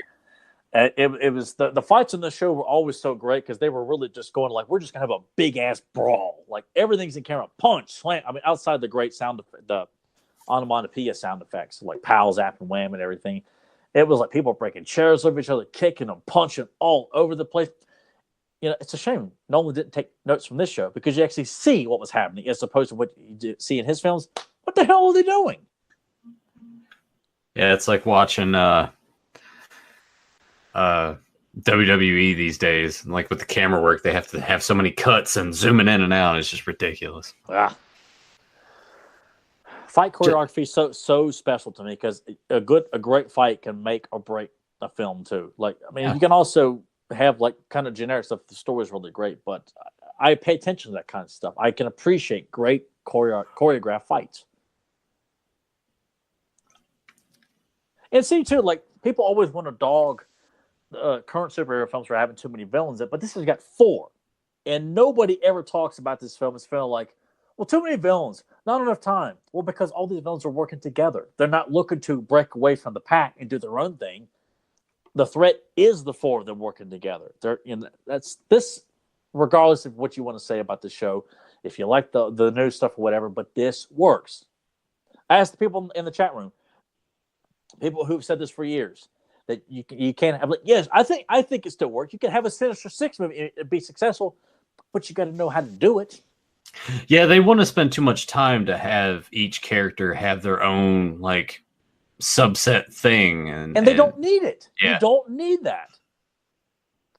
If you just have them all working together, like you said, it doesn't matter. Like, it doesn't cut into anything. Now, granted, they've been given like their own appearances in the show, so you don't. I mean, but I also feel like if we were to be given a brand new Batman film, and right off the bat they're going to give us 3 villains, like a new Riddler, a new Penguin, and I'm not gonna say Joker is Jared Leto's. I don't want to see Joker for a while, and Joaquin Phoenix doing his version of the Joker. I'm still. I know I'm in the minority of this, but I'm still actually kind of excited to see what that turns into. Just because it at least seems different and is going a different way, and I can appreciate what they've done. Plus, the time period it's set in, I'm always sort of attracted to anyway. But yeah, a Joker movie without Batman, I'm like, I don't. As if like, I don't know. It's just one of the yeah.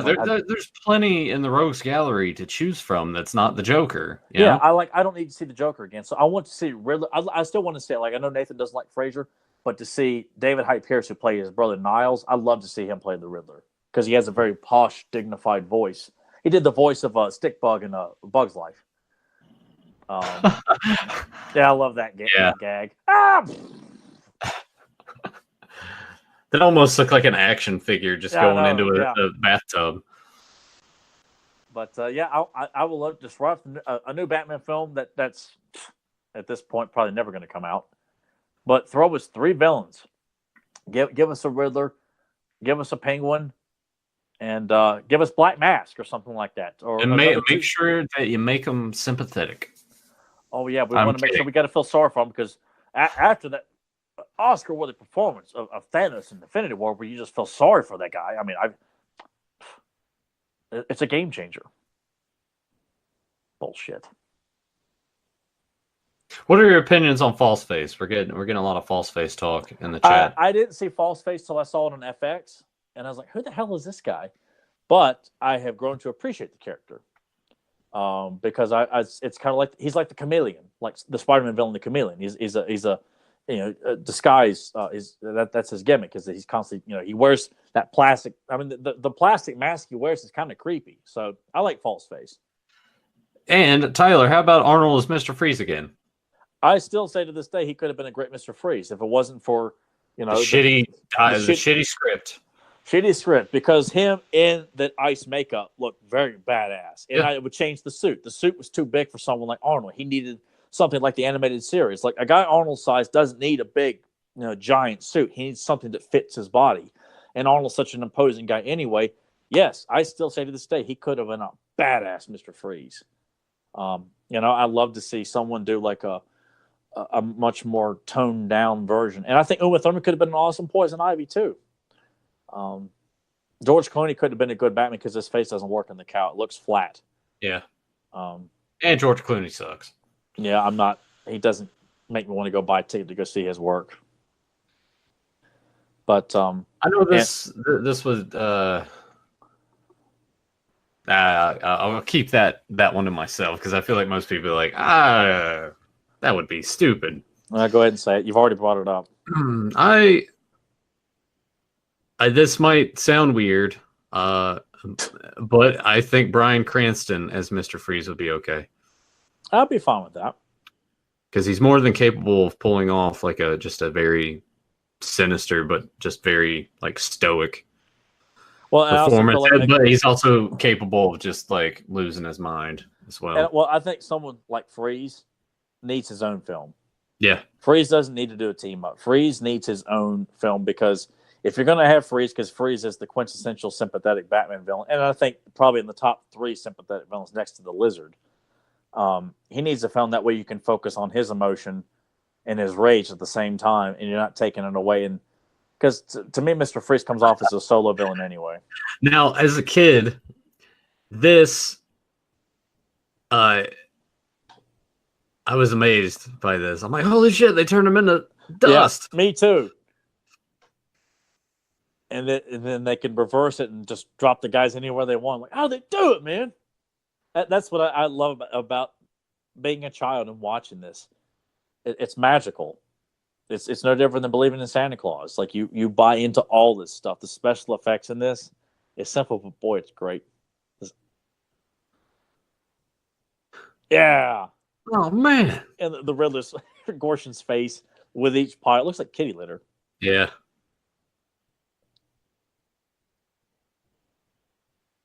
Burgess's face. See, I thought that it turned into different colors. I remember it turning into different colors too. That's and maybe well, and that might be when they go to the United Nations. oh yeah. Yeah. If I would have been that last guy, I'd be like, I don't get paid enough for this shit, and just like try to run away. Hey, I feel like maybe they could have done that. I had the character that like broke it and be like, no, and then try to run away. He still gets him. Yeah. Like he's like, oh no, yeah, but don't have time for that. Probably would have been costly to shoot a little extra footage. Yeah.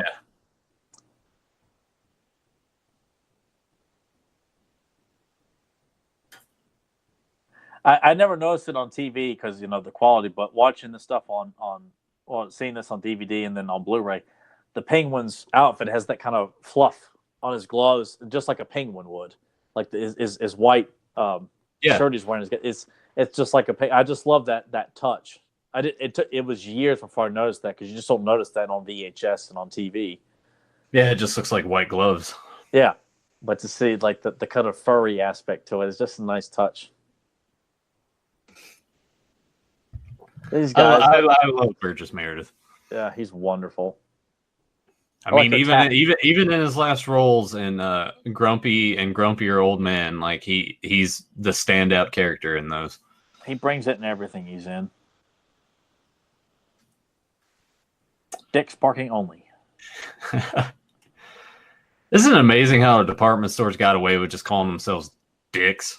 Like, which I kind of feel like are we past the point where when people say that, like, yeah, if you're like 12, you're like, oh, but I'm also surprised too that no one's like, they need to change their name. I'm offended. I ain't kind of surprised about that too. Well, hell, there's that one business right here that's called Man's Sausage. I didn't know it's that. It's like one of those like food truck businesses or something, and I feel like, well, that guy's just asking for it, with this business called Man Sausage. But he probably did it as probably a joke because you're probably not going to forget the name of it. Yeah. Well, when I was in Alaska, there was a company called Eat Me Raw Honey Company. Because, raw honey. But I always loved this. I did too. I always thought these. Of course, at the time when on the TV show, I didn't recognize half of the celebrities because they were celebrities of the time. So if someone like Sammy Davis Jr. popped out, which he did, I wouldn't have known who he was. I know Lurch from the Addams Family popped up one time. Yeah.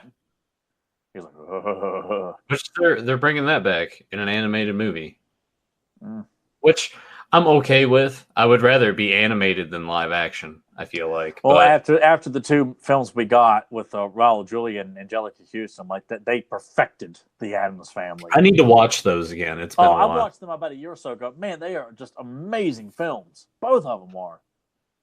I didn't watch Addams Family Reunion with Tim Curry. Like, no thanks. Yeah. Because it went straight to video. I'm like, it's probably went to video for a reason. And here's the famous bomb sequence. Yeah. That people just always remember. And I mean, it sticks out.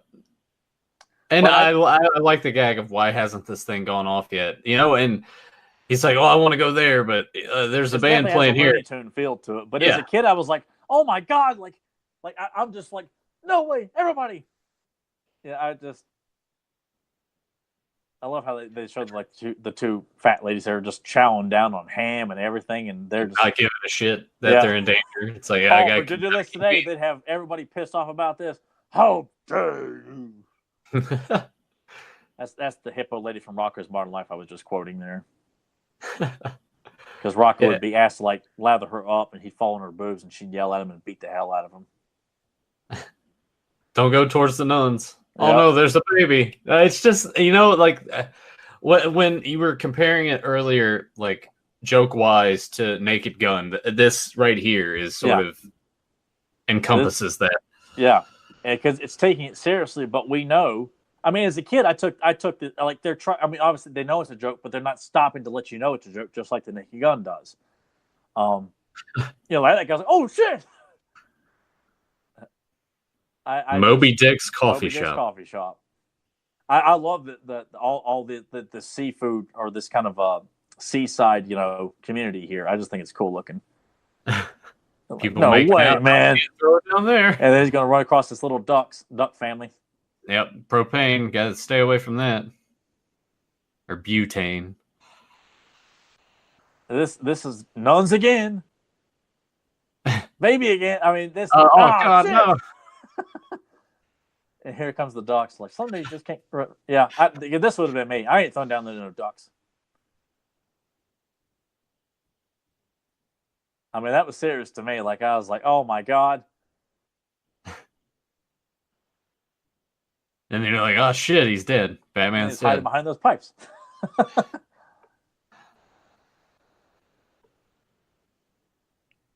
That would have been exciting though. Like, in character, like you're running around all these extras dressed up as a superhero like that. Just how exhilarating that's got to be.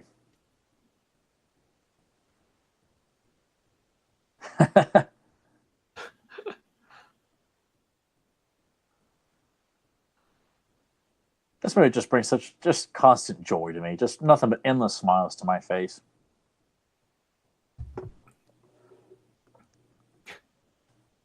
There you go. Is that what you think of me? What? Tyler, they may be drinkers, but they're human beings too. They can be salvaged. Well, there are some people I would say the opposite about in regards to that. But that's an argument for another day, another podcast. Question's been posed, Tyler Nathan. What are your opinions on Egghead and King Tut from this series? I hated both as a kid. I've since come to appreciate Egghead because to me, I didn't find them threatening villains at all. I think my main thing is just they'd pop up and be like, "Oh man, it's not Penguin or Riddler or Joker." Yeah, that was or my Catwoman. problem. I had if it was not Joker, Riddler, or because I didn't really like the Penguin that much as a kid. I truly didn't. I liked Danny DeVito's Penguin, but if it wasn't Catwoman, Riddler, or Joker, like that was my top three. And if they weren't in it, I was like, I would watch it just to watch it. But I don't mind King Tut, and I certainly don't mind Egghead. When I watched the Egghead episode for the first time, probably over 20 years, I thought it was great. I thought this was a wonderful episode, especially how many egg puns they worked in. I'm like, this is amazing just because they managed to work in so many puns with eggs. And Vincent Price is great too. So, you know what? I'll find a way that I can watch Blu-rays over here on the computer, and I genuinely feel like we need to start going through the 66 series. You got that right. I think that'd be fun to just kind of like have that in the catalog. Yeah, and I mean, I've got a few episodes on top of my head. I was like, we got to do that. We got to do this one. Do that one. So yeah, we'll do that once I am able to watch Blu-rays over here. Yeah, so bank on us doing more of this series, man, because I definitely want to do some Julie Newmar, some Joker-based episodes. The first episode with the Riddler, the Green Hornet crossover. A lot of good stuff to cover. The Mad Hatter. Yeah. Which I liked him. He was another one I didn't mind as a kid. Of course, that was not the Mad Hatter that was in the comic books, of course. He was a lot different, but I still liked him, though. I would also, I would think that Scarecrow would work pretty well in this series as well, because you could definitely have like the trippy LSD sort of effects. Yeah. That they would use in films around this time. It looked pretty cool. Like just the fill vibe. Up the guy's outfit with like straw hanging out the sleeves and everything. Yeah. Yeah. Scarecrow would work. I don't know about the mask, like how they would make the mask work. Like it would probably be like a cloth mask because they'd probably have like his mouth revealed probably or something. Well, I don't know. If they covered up Falseface's face with the plastic mask, and then Scarecrow probably would wear like the full cloth mask. Just throw a burlap sack on him. It'd be fine. Yeah, he would work. Poison Ivy would have been a good one because there's the giant man-eating plant. I forgot what episode it's in. I think it's a Riddler episode that eats Robin. I think it's a two-parter, of course, but or Batman. He eats Batman or Robin. Hell, I can't remember. But yeah, Poison Ivy would have been a good one. Hell, if it was still around, Ra's al Ghul would have worked. Yeah. And have Talia. Oh, man. Yeah, you can already see with Talia and Bruce Wayne hanging out. Oh, man, that'd been awesome. And because, we get to see Batman's sword fight at the end of this film, with Ra's being a sword fighter himself. That'd have been awesome. Like, it's just like, clearly over here, I'm not doing anything over here. Don't mind me. Look at all this stuff he's got hired up. I mean, what a great gag. Just getting some drinking water from the drinking water dispenser. I always enjoyed the fighting here too. I did too. Because they climbed up on the scaffold up there. Because this is also the first time you really get that classic fighting, the effects. It's always my favorite parts in those episodes when they finally got down to the fighting. Yeah, because every episode, that's what you're waiting on. You're waiting for whatever villain of the week is. They're gonna duke it out here. Time to kick some ass. Boom. Huh?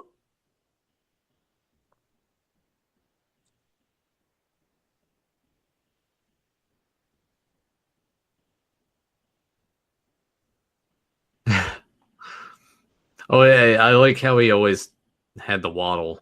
Yeah.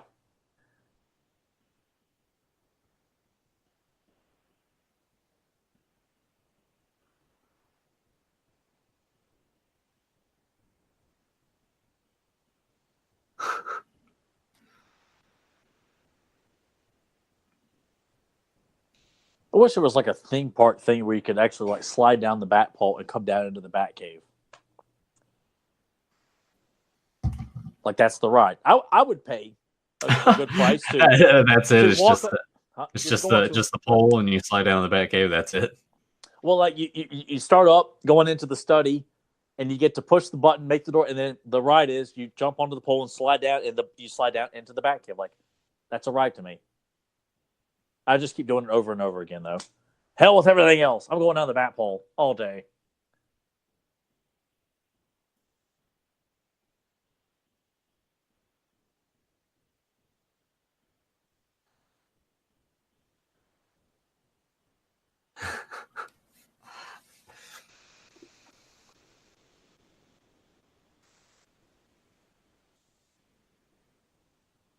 Bat gas.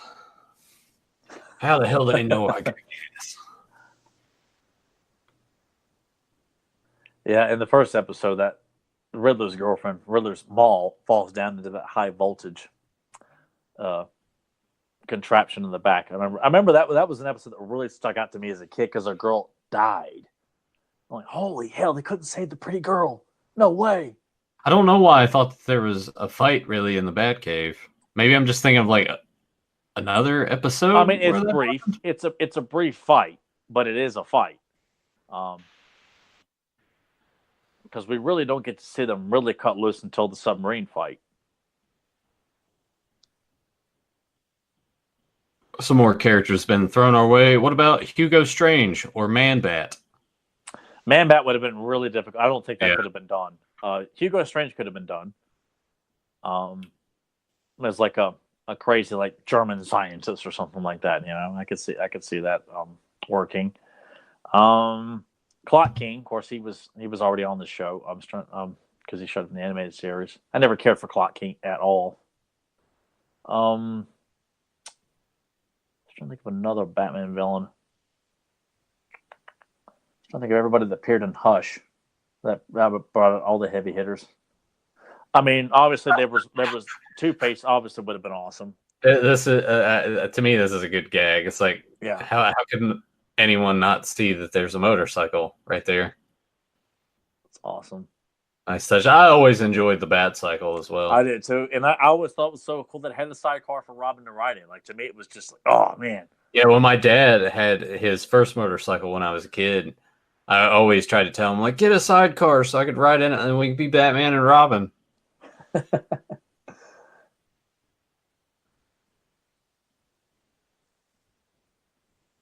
got a crew there ready to get the Batcopter ready, man.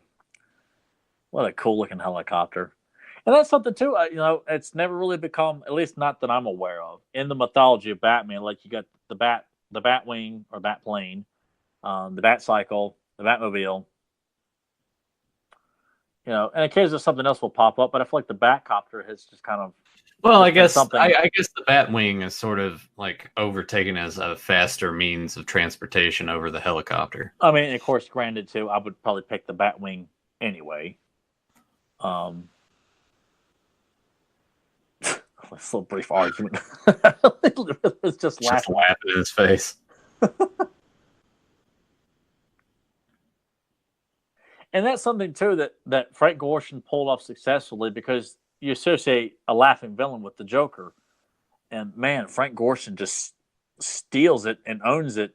Not, it doesn't take away anything from Caesar, but to think you can have two villains that just have maniacal laughs the way that he does, like his manner is just hitting all the buttons, like he's just out of his mind. People, I love it.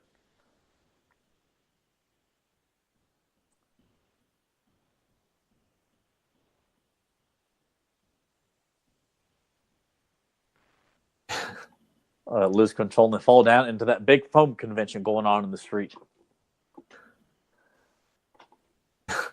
Which, another brilliant gag. Yeah. Well, he runs down this hallway here.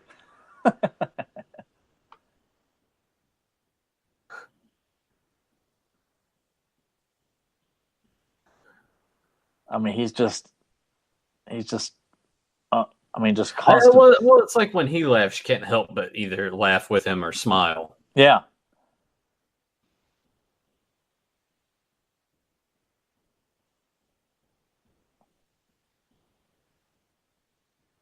Like the shock on his face, like, I did it. Like, he just stunned. Like, he clearly nails the character of what the Riddler should be.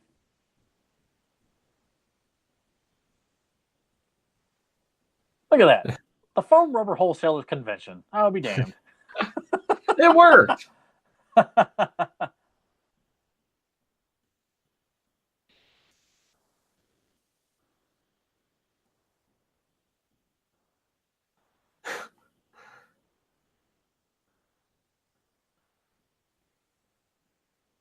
A foam rubber convention.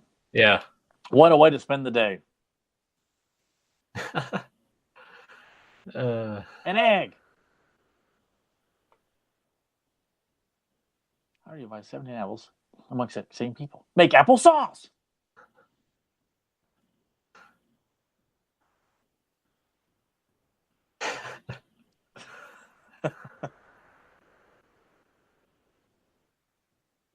I mean, and I used to wonder, like, why Riddler didn't appear in more episodes of the animated series and things, and you have to wonder, like, the Riddler, you got to come up with riddles, and coming up with those kinds of storylines based around the riddle, like, that would drive me nuts. Of trying to come up with something that sounds smart and interesting. I mean, I feel like he's a character that would be really hard to write for, but I feel like he's one of the best because of it. Right. Can you imagine what this was like, shooting that scene right there where they're running through? It's like, all right, guys, here's the deal. We got to film this really quick. We're going to have Batman and Robin running through the street. And you just see the look on some of the people. They're like, what the fuck is going on? Yeah. Or having to keep people from being excited about it. Right. Frank Gorshin's clearly checking out Lady Merriweather there. I mean, who wouldn't? Yeah.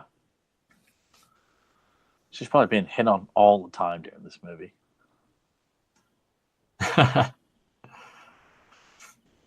I've always enjoyed that, like, running with the screen behind them. Yeah, me too. I always liked it. It works. It sells what they're trying to do. It's cheap and it works.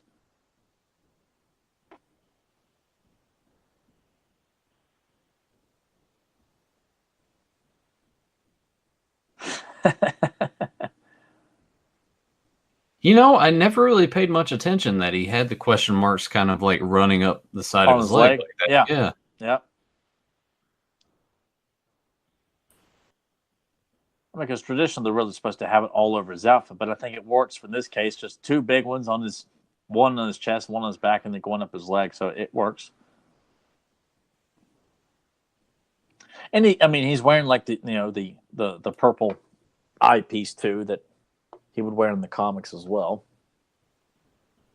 I used to wonder though, why is the Joker wearing a mask too, and the Penguin as a kid? I didn't it's so the people at the United Nations, you can't tell who they are. Yeah, I guess so. And I always like that too. The gag of the gas coming out of the end of the it works. Umbrella. That's a little effect of it going down the hallway. Yeah. That's cool. Dun, dun, dun, dun, dun, dun, dun, dun, dun. Kind of wonder what that smelled like. Probably like that fog you get like at Spencer's or something like that. Yeah. Yeah, it probably smelled like that.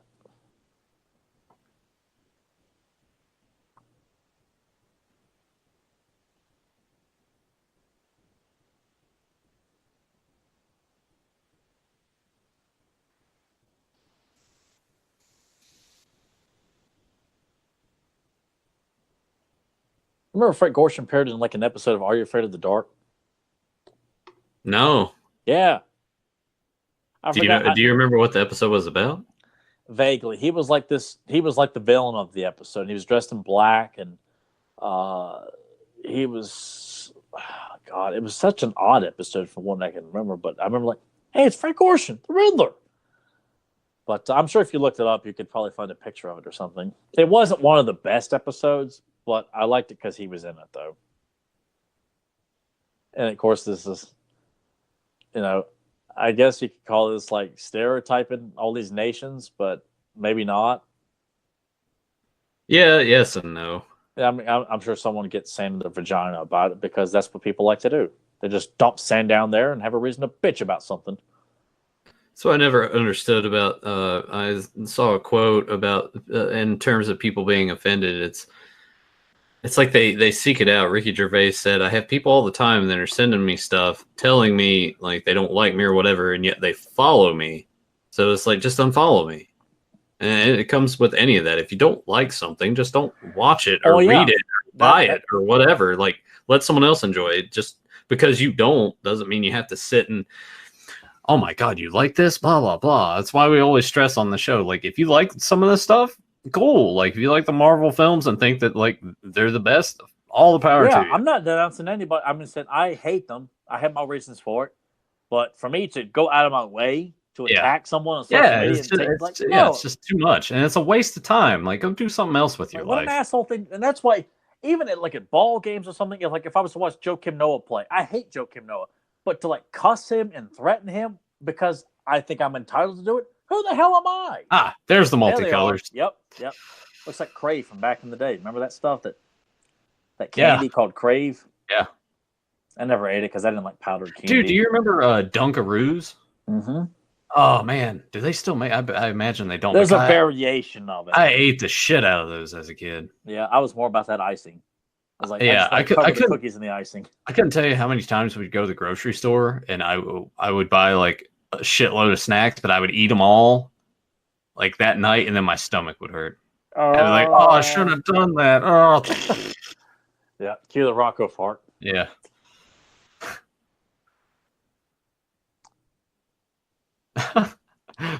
Also, another good gag. Yeah. He already knows what it reads. Either that or he's just looking for up, and it was the last one. But to me, I'm thinking like he can read the language. You criminals!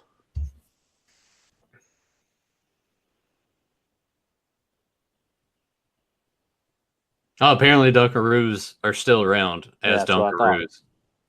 And I might have to go seek those out and try them just to see if they taste how I remember. I'm sure maybe the icing's been tweaked over time, maybe. Yeah. Different kind of cookies. I miss Jell-O pudding pops and Keebler Magic Medals. Those were magical food. And the Mickey Mouse ice cream bars were like the chocolate coating around the ears. See, I didn't like those as much. I always went with the Ninja Turtle one with the gumball eyes. I never had those. What? No, not once. Really? Not once. God, I used to go to 7-Eleven all the time, and you get Michelangelo and Leonardo. That's usually who I ended up with most of the time. I did get the Tiny Toon ice cream bars. They get those at Baskin Robbins. Man, I can't believe you never ate one of those. But not. And I remember seeing them too. I guess it was because I thought I didn't like gum with my ice cream for whatever reason. I was like, eh. But do you remember when Bonkers did the Turtles tie-in? Bonkers Candy had like the Ninja Turtles tie-in like 89 or 1989 or 90. It was like a contest with like Turtle March. I forgot what it was, but I remember of course I loved Bonkers Candy as a kid, but they did like a Ninja Turtles tie-in around that. I don't. You mentioned that ice cream bar made me think of that. But man, and the Flintstone push-up pops. Oh man, the orange one was the best. They still make those. They just don't have the Flintstones on them anymore. But and then they had some good ones like strawberry and grape that were all so good. Yeah, grape was my favorite. And then they had the cream ones with like the vanilla cream mixed in with it. Oh yeah. Yeah. Oh man, everything's better when we were kids. Hell, everything was better when my parents were kids. Everything sucks now. Do you remember those monster popsicles that came in a black box, and it was assorted colors and flavors, and they all came in the shapes of monsters like Dracula, Frankenstein? I did a Google search a while back and found them. My mom remembers them. Vaguely. Those were some kick-ass popsicles, man. All in monsters. So cool. Man. Just to think, you could like go to a 7-Eleven, pick up a comic book, play the Turtles arcade, get you an ice cream, go to the video store, rent Batman 66. And that is an action-packed day. It would be, yeah, to go get some fun candy, buy a comic book on his spinner rack. Yeah, spinner racks are, dude. You need to get a spinner rack to put in your place. Those things are expensive to get. I don't think they're easy to find. And when you do find them, people are like, "Oh, this is old. Give me money." Antique shops. We'll have to keep our eyes peeled. Yeah, I'd love to have a spinner rack. Oh man, would I? That and it's weird to think of like reminisce on this stuff because as a kid, you think about when your parents were kids and you're like, oh man, like candy was so much cheaper and blah blah blah. And now we look back on that, we're like, man, I remember when candy was blah or gas was blah blah, and it's strange, right? It's like that weird. The torch has been passed to us now. It's unfortunate, but I will say that just because I didn't grow up with my parents did, like they lived there in a special time too, like a very simple time. You know, when you had 3 channels and it was a big deal, and getting a Coke on a Friday because you know you didn't have Cokes in the house and stuff like that. Right. I can romanticize and want to live during those times too, because I can appreciate the simplicity. Because you know it didn't take long for me to really start reminiscing about my childhood, even when I was a child. Like, you know, I was still wanting to go back to even earlier days when I'm still in elementary school, because I just was wanting those things that was no longer available to me anymore. So it's nostalgia and stuff like that started for me at a real early age. But I never took stuff for granted because I was like, I got to play the Turtles arcade game anytime I see it. Like I have to play it. Yeah, agreed. Yeah, it was not one of the things like, no. It's been put in the chat. Y'all made me want to go out and order some pretzel pizza and go find some old school desserts. Good luck on the pretzel pizza because they're taking it out. When I went last weekend, they were like, once we run out, we're done. So that's not coming back anytime soon. I'm sad, but we're gonna look at some recipes online and see if we can't recreate that. There you go. Anyway, nice little rant about us thinking about our childhoods and all that. Well, I'm glad people in there hope they get a kick out of us talking about various ice cream. Well, I mean, how can we not start to reminisce and talk about certain things when we're watching a film of this caliber? You know, yeah. I mean, I know we. And it's funny too because you and I have those same sort of memories. Yeah. It might not be exact, but we have like very similar stories. Yeah, I mean, you know, we have variations of stuff. Like where you lived, you had Walmart right next to it. Where I lived, I had Kmart, but we both had to travel to Hills. And you had Roses in your backyard too. Yeah. You know, I just had Kmart and would have to go to Blacksburg or Christiansburg for that stuff. But we still have these fun. Both of us for Hills. Everybody for Hills. Oh God, that is the best department store. Yeah, and everybody to this day, from people that are older than me to people my age. I think they, by the way, I think they did this on purpose. I think they put Catwoman like that clearly, in the shot, which I don't mind. I'm all right with it. It's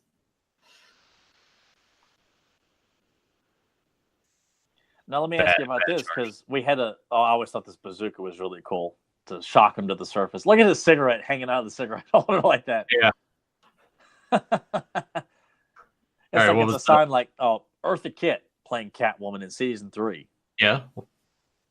Like what? My opinions? Yeah. Did you like her? Did you? No, I liked her. At the same time, I was like, well, she's not as hot as Julie Newmar, but I still liked her. And it's one of those things too where they didn't beat you over the head with it. Hey, you see what we did? She's black, you know. And that wasn't, to me, it was like, that's not Julie Newmar. Yeah. Even though Eartha Kitt perfected the purr sound effect, like nobody that plays Catwoman could do the sounds that she did or that she had done. But I've grown to appreciate, because she was a knockout in the Batwoman outfit. Good grief. I mean, not Catwoman outfit. Well, speaking of Batgirl, Yvonne Craig. Yeah. And as a kid, I remember I would wait to see if she would swing in, because in the opening credits, you knew she was in it because she would swing in. Yeah. I'm like, oh, Batgirl's in this episode. Yeah. And, of course, I'm like, oh, she got short black hair, but then she put the cowl on. She's got red hair. Oh, she's so hot, man. But, yeah, I had a thing for Yvonne Craig. Only in the Batgirl outfit, though. I did not like her with her short haircut. I hated that hairdo. But, yeah, I spent a great deal of time watching the intros as a kid, hoping she was going to swing in, because that was always the sign she was in it. It was just a surprise. Of course, I'm sure the kids in the 60s, when they watched it, episodes of season 3, you knew it. But for us, the episodes were played out of order. You had no idea what. It was almost like when you're watching Saved by the Bell and you get this. I was like, oh, it's going to be a Tori episode. I don't know. Oh, it's when they're with Miss Bliss. I don't want to watch this. Right. Yep, same way.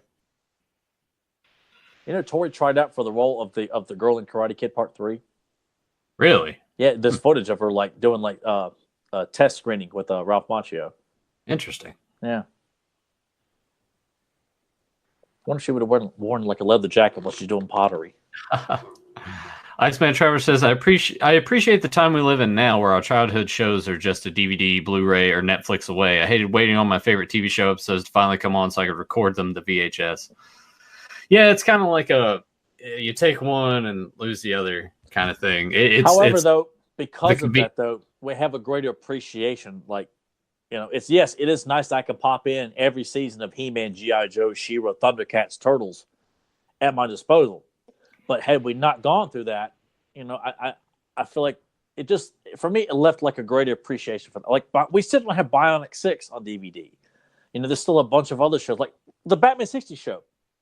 Within the last few years, we just finally got it. I mean, and I still had a great appreciation for the bootleg version that Nathan gave me in season 1. I mean, we catch it on TV, so I'm glad we went through it. But I feel like there was a lot of excitement around it. So when an episode did come on that you didn't have access to, it was super exciting. And it was also a giant letdown when it was like, oh, this episode sucks. But here we go, man. Here we go. The moment we've been waiting for. Yeah. Oh, I get so pumped as a kid watching this. I cannot tell you how excited I was. Did you do that in the chair? No. Oh, boy, gee, golly whiz. In my mind, I'm always just sitting quietly watching this stuff. I never made noises when I'm watching this stuff as a kid, ever. I just, in my mind, I'm sitting quietly and I'm acting out my enthusiasm. I was kind of the same way, but I would be kind of bouncy in my chair. Or I usually sat Indian style, in the floor. Me too. It was Indian style. Me and my brother both would just sit quietly and watch, not say a word. And in my mind, I'm like, all right, yeah. Pow. Whap. You see, people, you can actually see what they're doing here. His nice little rubber giant wrench. Yeah. I love how, jumping down off I think Penguin slides down the rope with his umbrella here in a bit. But this is great. Seeing Riddler and Joker getting into it. Robin's going to go up here and kick Penguin's ass. Yeah!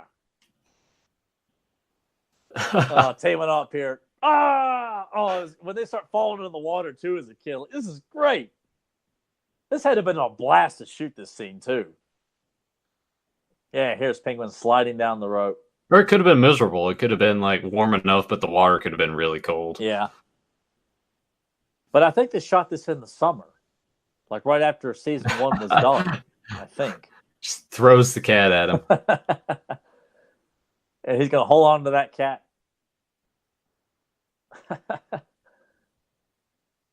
Is that a legit cat in his hands right now? I think so, yeah. Doesn't look like a stuffed toy. Yeah, that's a real cat. Yeah. Yeah, I like this little gag That here. cat must have been like very well trained to not give a fuck like that. Yeah, and also to have to work with the cat to keep it calm too. Just to. Yeah, because cats are assholes, man. Yeah, I don't mind them, but I would never. Bon Yeah, voyage, pussy.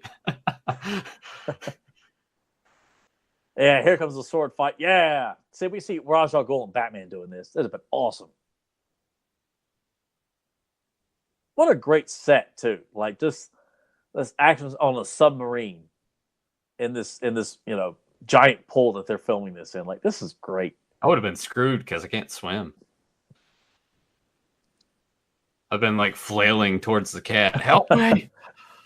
Knock the cat out of the water. Yeah. Just like claws the shit out of me. It's like this whirlwind on your head of the cat clinging to your head.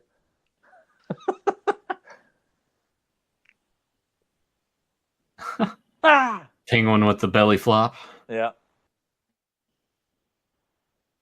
I like how she's like, can't get the cat. It's like Joker and Robin still duking out in the water. Yeah.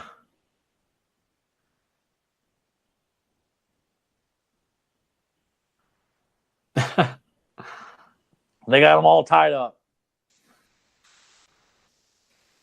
The iceberg motif on the top there.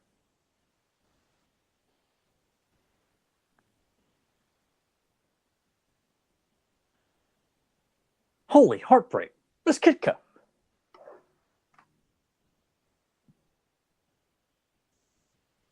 I said that before. I'm not a heady. I just saying it before. Oh no, it was kind of funny to see that take place. Yeah, I'd have been heartbroken too, Batman, about that night of passion.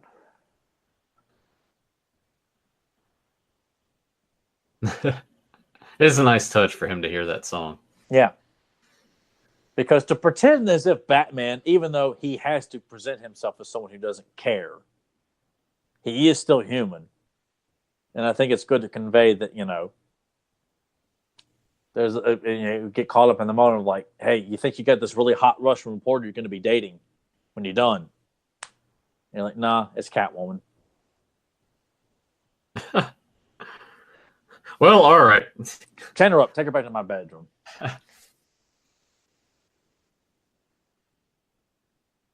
I love the submarine set too. Look, all the lights and everything. Like earlier on the movie, when all the lights are blinking and stuff like that. Just such great set design, man. So much care.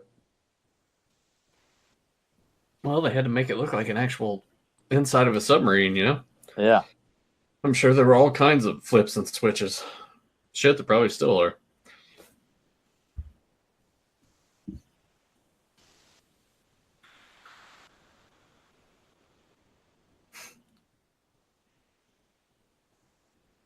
Like, how can anyone watch this and not like smile? Yeah, and then when it thinks they're above this film, well, then I think you clearly are just an unhappy person. Period. Oh no! Oh man.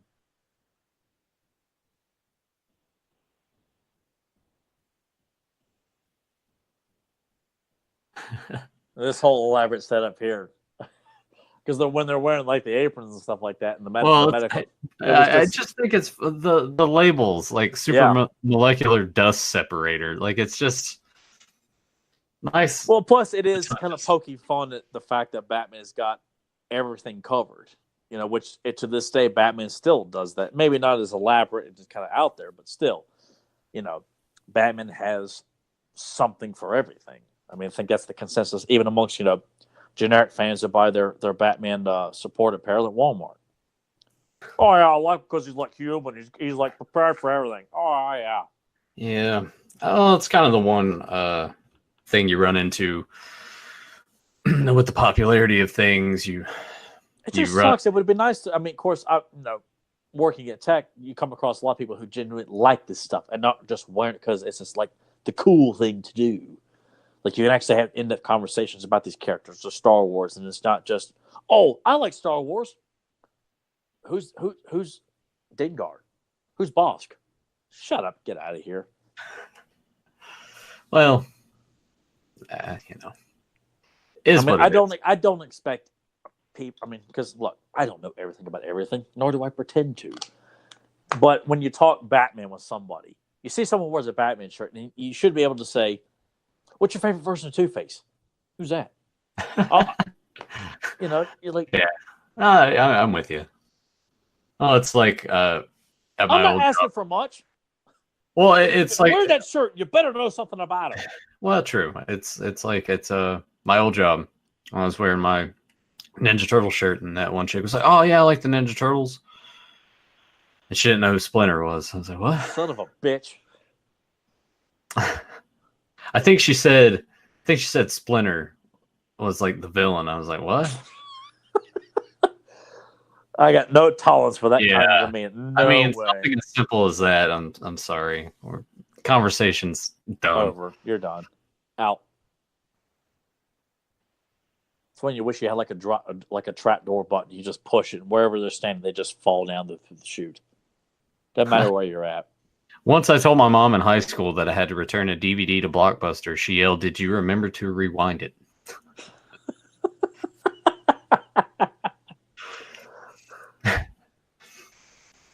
I'm sure at some point there probably was one of those DVD cases that had a "Be Kind Rewind" sticker on it. You know, I would do it just for the hell of it if I worked yeah. at a Blockbuster, just if anybody would catch it. I That's thought it was brilliant. funny that they would like fine you if you didn't rewind it. We That was never got fines because the video stores went like King Video and which would become movies, and later on, Video Update when it sucked. yeah. But they had that. But and a lot of times we would try to make a conscious effort to try and rewind stuff. We would. We didn't. If we didn't do it, it's because we just forgot, not out of spite. You're like, I ain't doing that. That's gay. Yeah. Or something like I that. like how the whole world's on pins and needles. Yeah.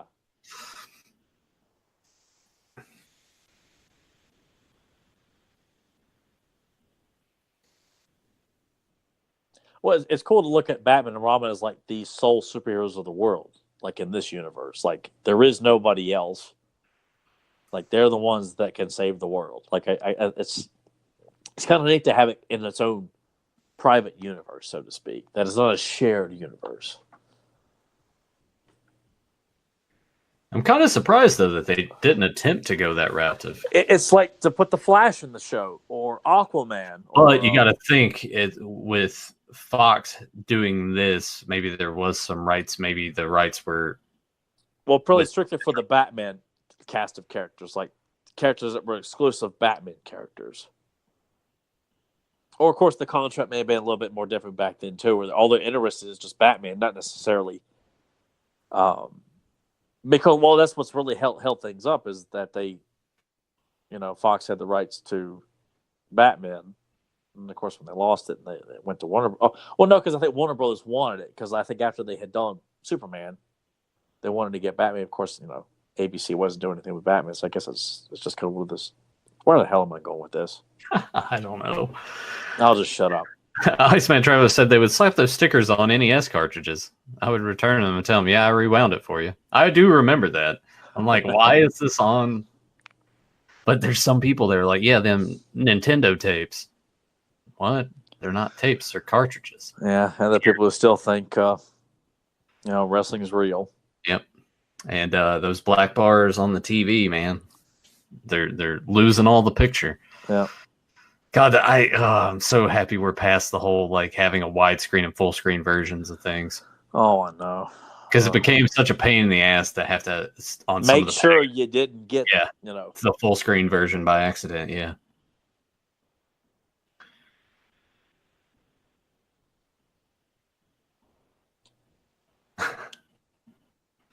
And they just go back to arguing where they were. And they probably got all those like wires and things stuck up their ass. They don't really stop to think, what happened to the devices that went, they just don't stop and think about that. And I also like the idea of having the president sit in the chair where you can't see him, so it leaves it open. It could be anybody. Yeah, it could be any president of any time. Yeah, it just doesn't date the film. Yeah. Because it was President Nixon or something like that.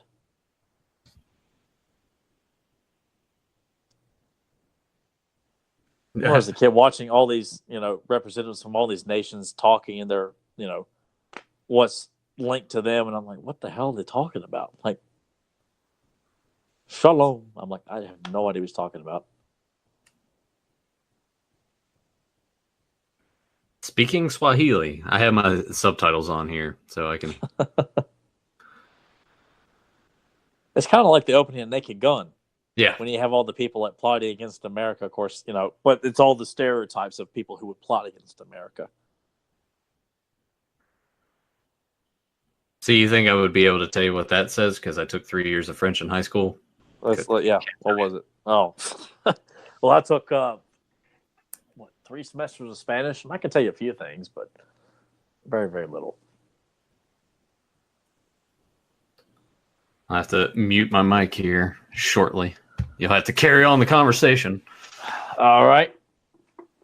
You'll know when. There'll probably be a bark in there at some point. It doesn't disrupt the podcast as much as you think, though. But I know, because I can just bam hit the button and it's done. Don't have to worry about it. Like a Batman and Robin, they're just so humble and modest. We're just gonna leave. No fanfare. Let's just get out of here. We've done our good deed.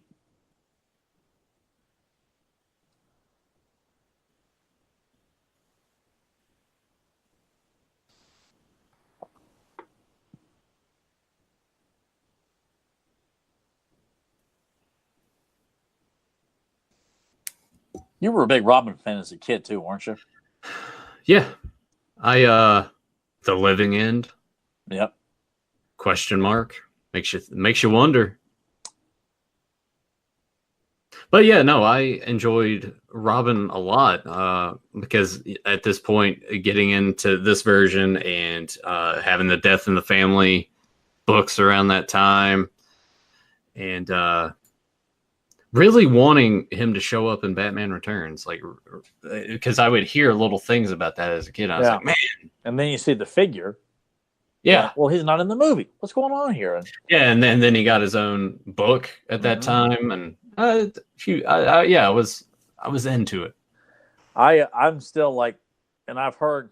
I mean, I can't stand the guy because he just, and I'm sure he's a super nice guy, but it's just Marlon Wayans is always doing like the same Marlon Wayans stuff. But I did listen to him actually talk about being cast in Batman Returns, like legit, and to hear just how far he was like into being in Batman Returns as Robin, like kind of curious how that would have turned out if there would have been the backlash.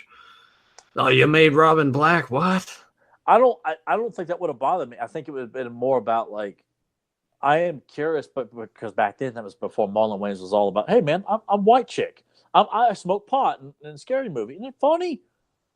It was back before he was just on like In Living Color, so it would have been.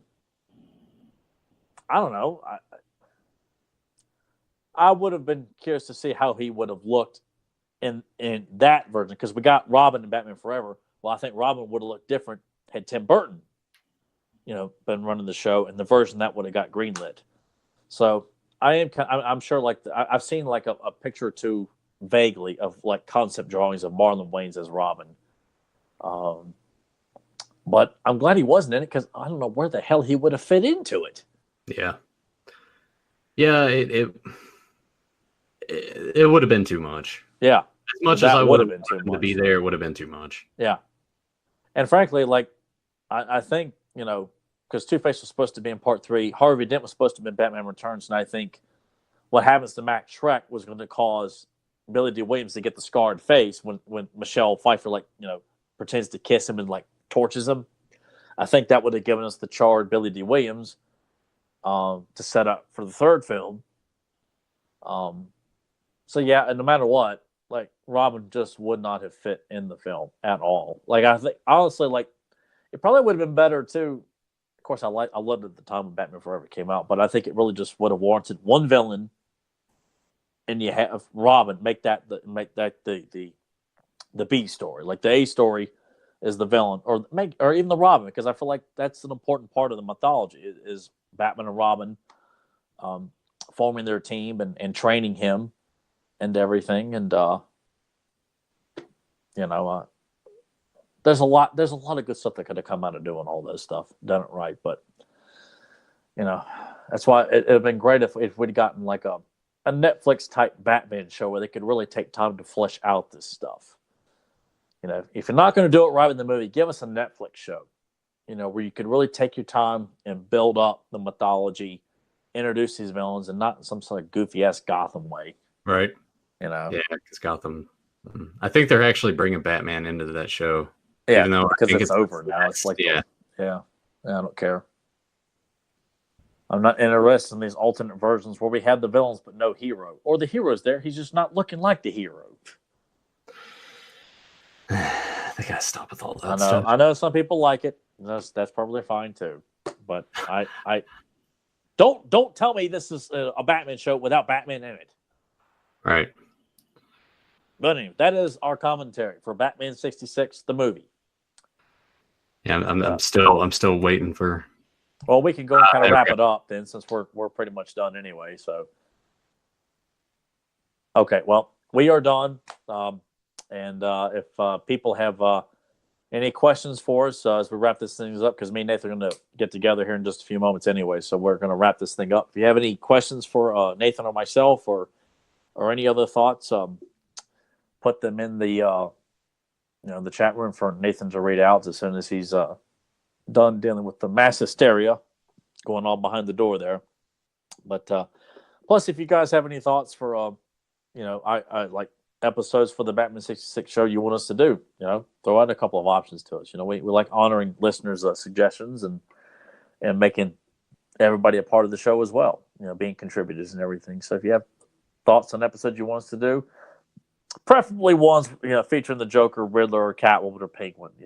I don't really want to do Clock King or something like that, or the Black Widow. No thanks.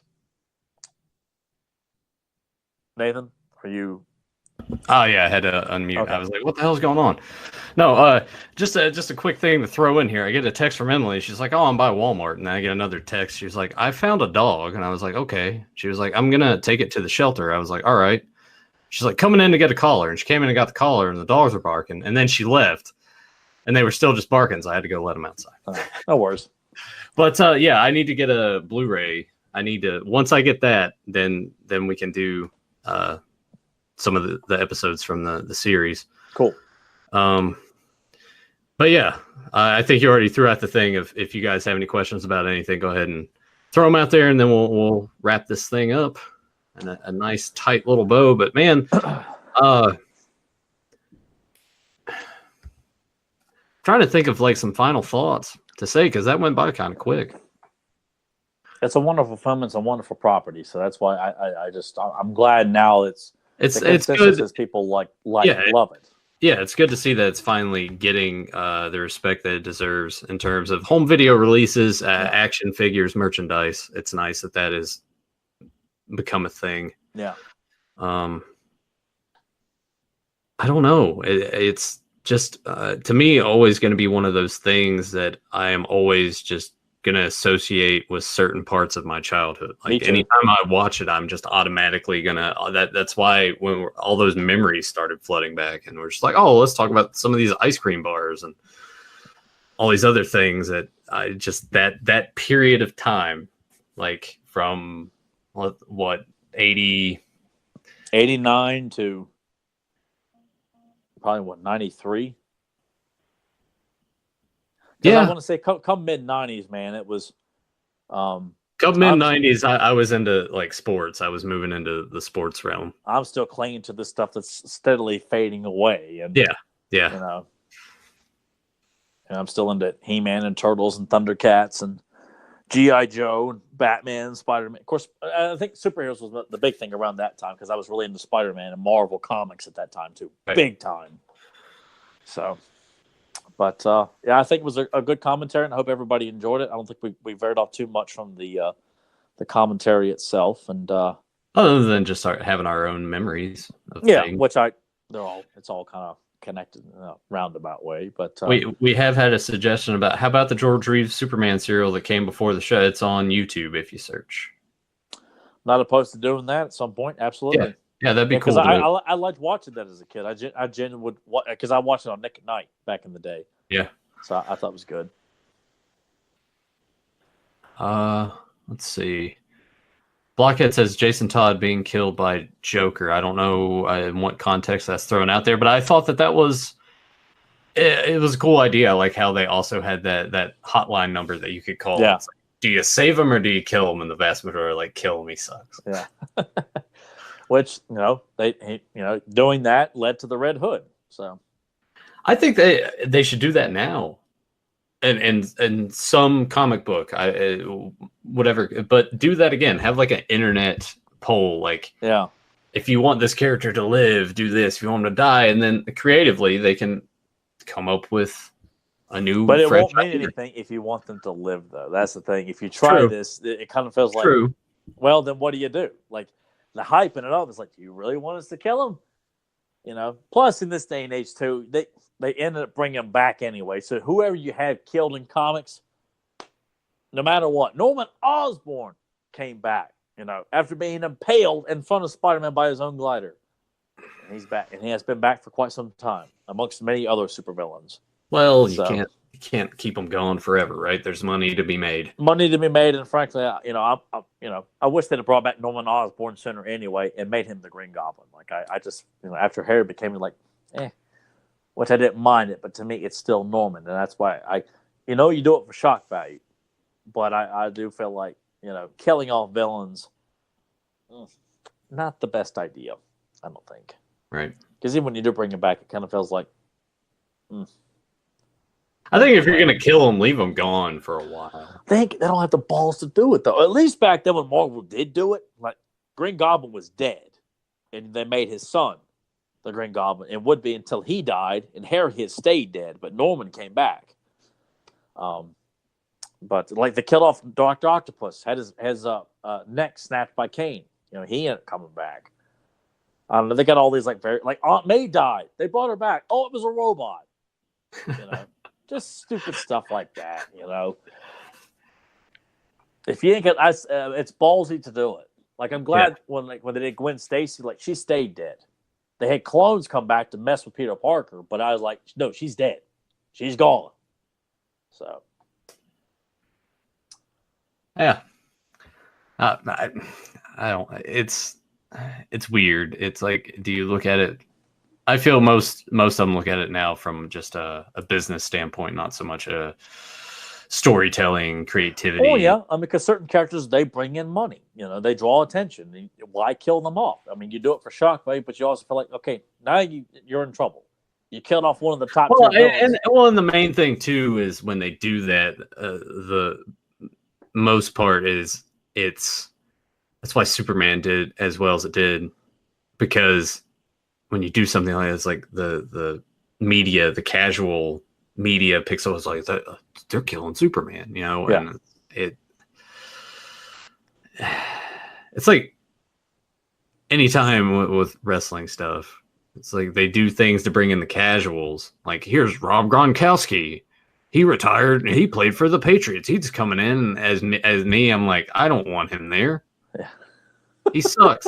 But it's gonna bring in those casual fans, and that's what they want. And I guess at the end of the day, as much as it sucks to say, but it's not long lasting. It's not going to keep those fans there. It's for one night only. Well, you got your ratings for one night, but you're not helping yourself in the long run. Right. Stupid. Well, their idea behind it is if they can bring them in, then they can hook them and keep them for the other stuff that they have already. Like it's already pissing off regular fans that are still watching it. Yeah, so it's this weird thing that I don't know. It's going to be the battles between End of Time, like old versus new, and casuals and people that are super into stuff, and first shift and second shift. It's always going to be a war. Never change that. But I guess we'll go ahead and wrap this up because I'm excited. I'm going to go over to Tyler's, give him his birthday present because it's early. Your birthday is Friday. Friday, yeah. I'll be at work, so I won't be able to give it to you on that day because our schedules don't work out that way. I'm like, we got to do it now. So I'm going to do that. Probably going to film it and put it on the channel so you guys can see it too because I think it'll be exciting. So be prepared for that. Thank you guys so much that joined us, and the chat was great. Good. I heard Jasper whining outside at something. Oh, it's been posed. What is on my shirt? I showed this to Tyler earlier. Yeah. Oh, we'll give you guys a good look-see here. Look at that. The real Ghostbusters versus very memorable movie villains. So you can't get any better than that. Yeah, it's pretty badass. If you guys want your own, go to I might have to look it up because he's changed websites a few times. That ain't it. That was the old one. I don't know what Jasper's barking at. You guys go to buyelectriczombie.com.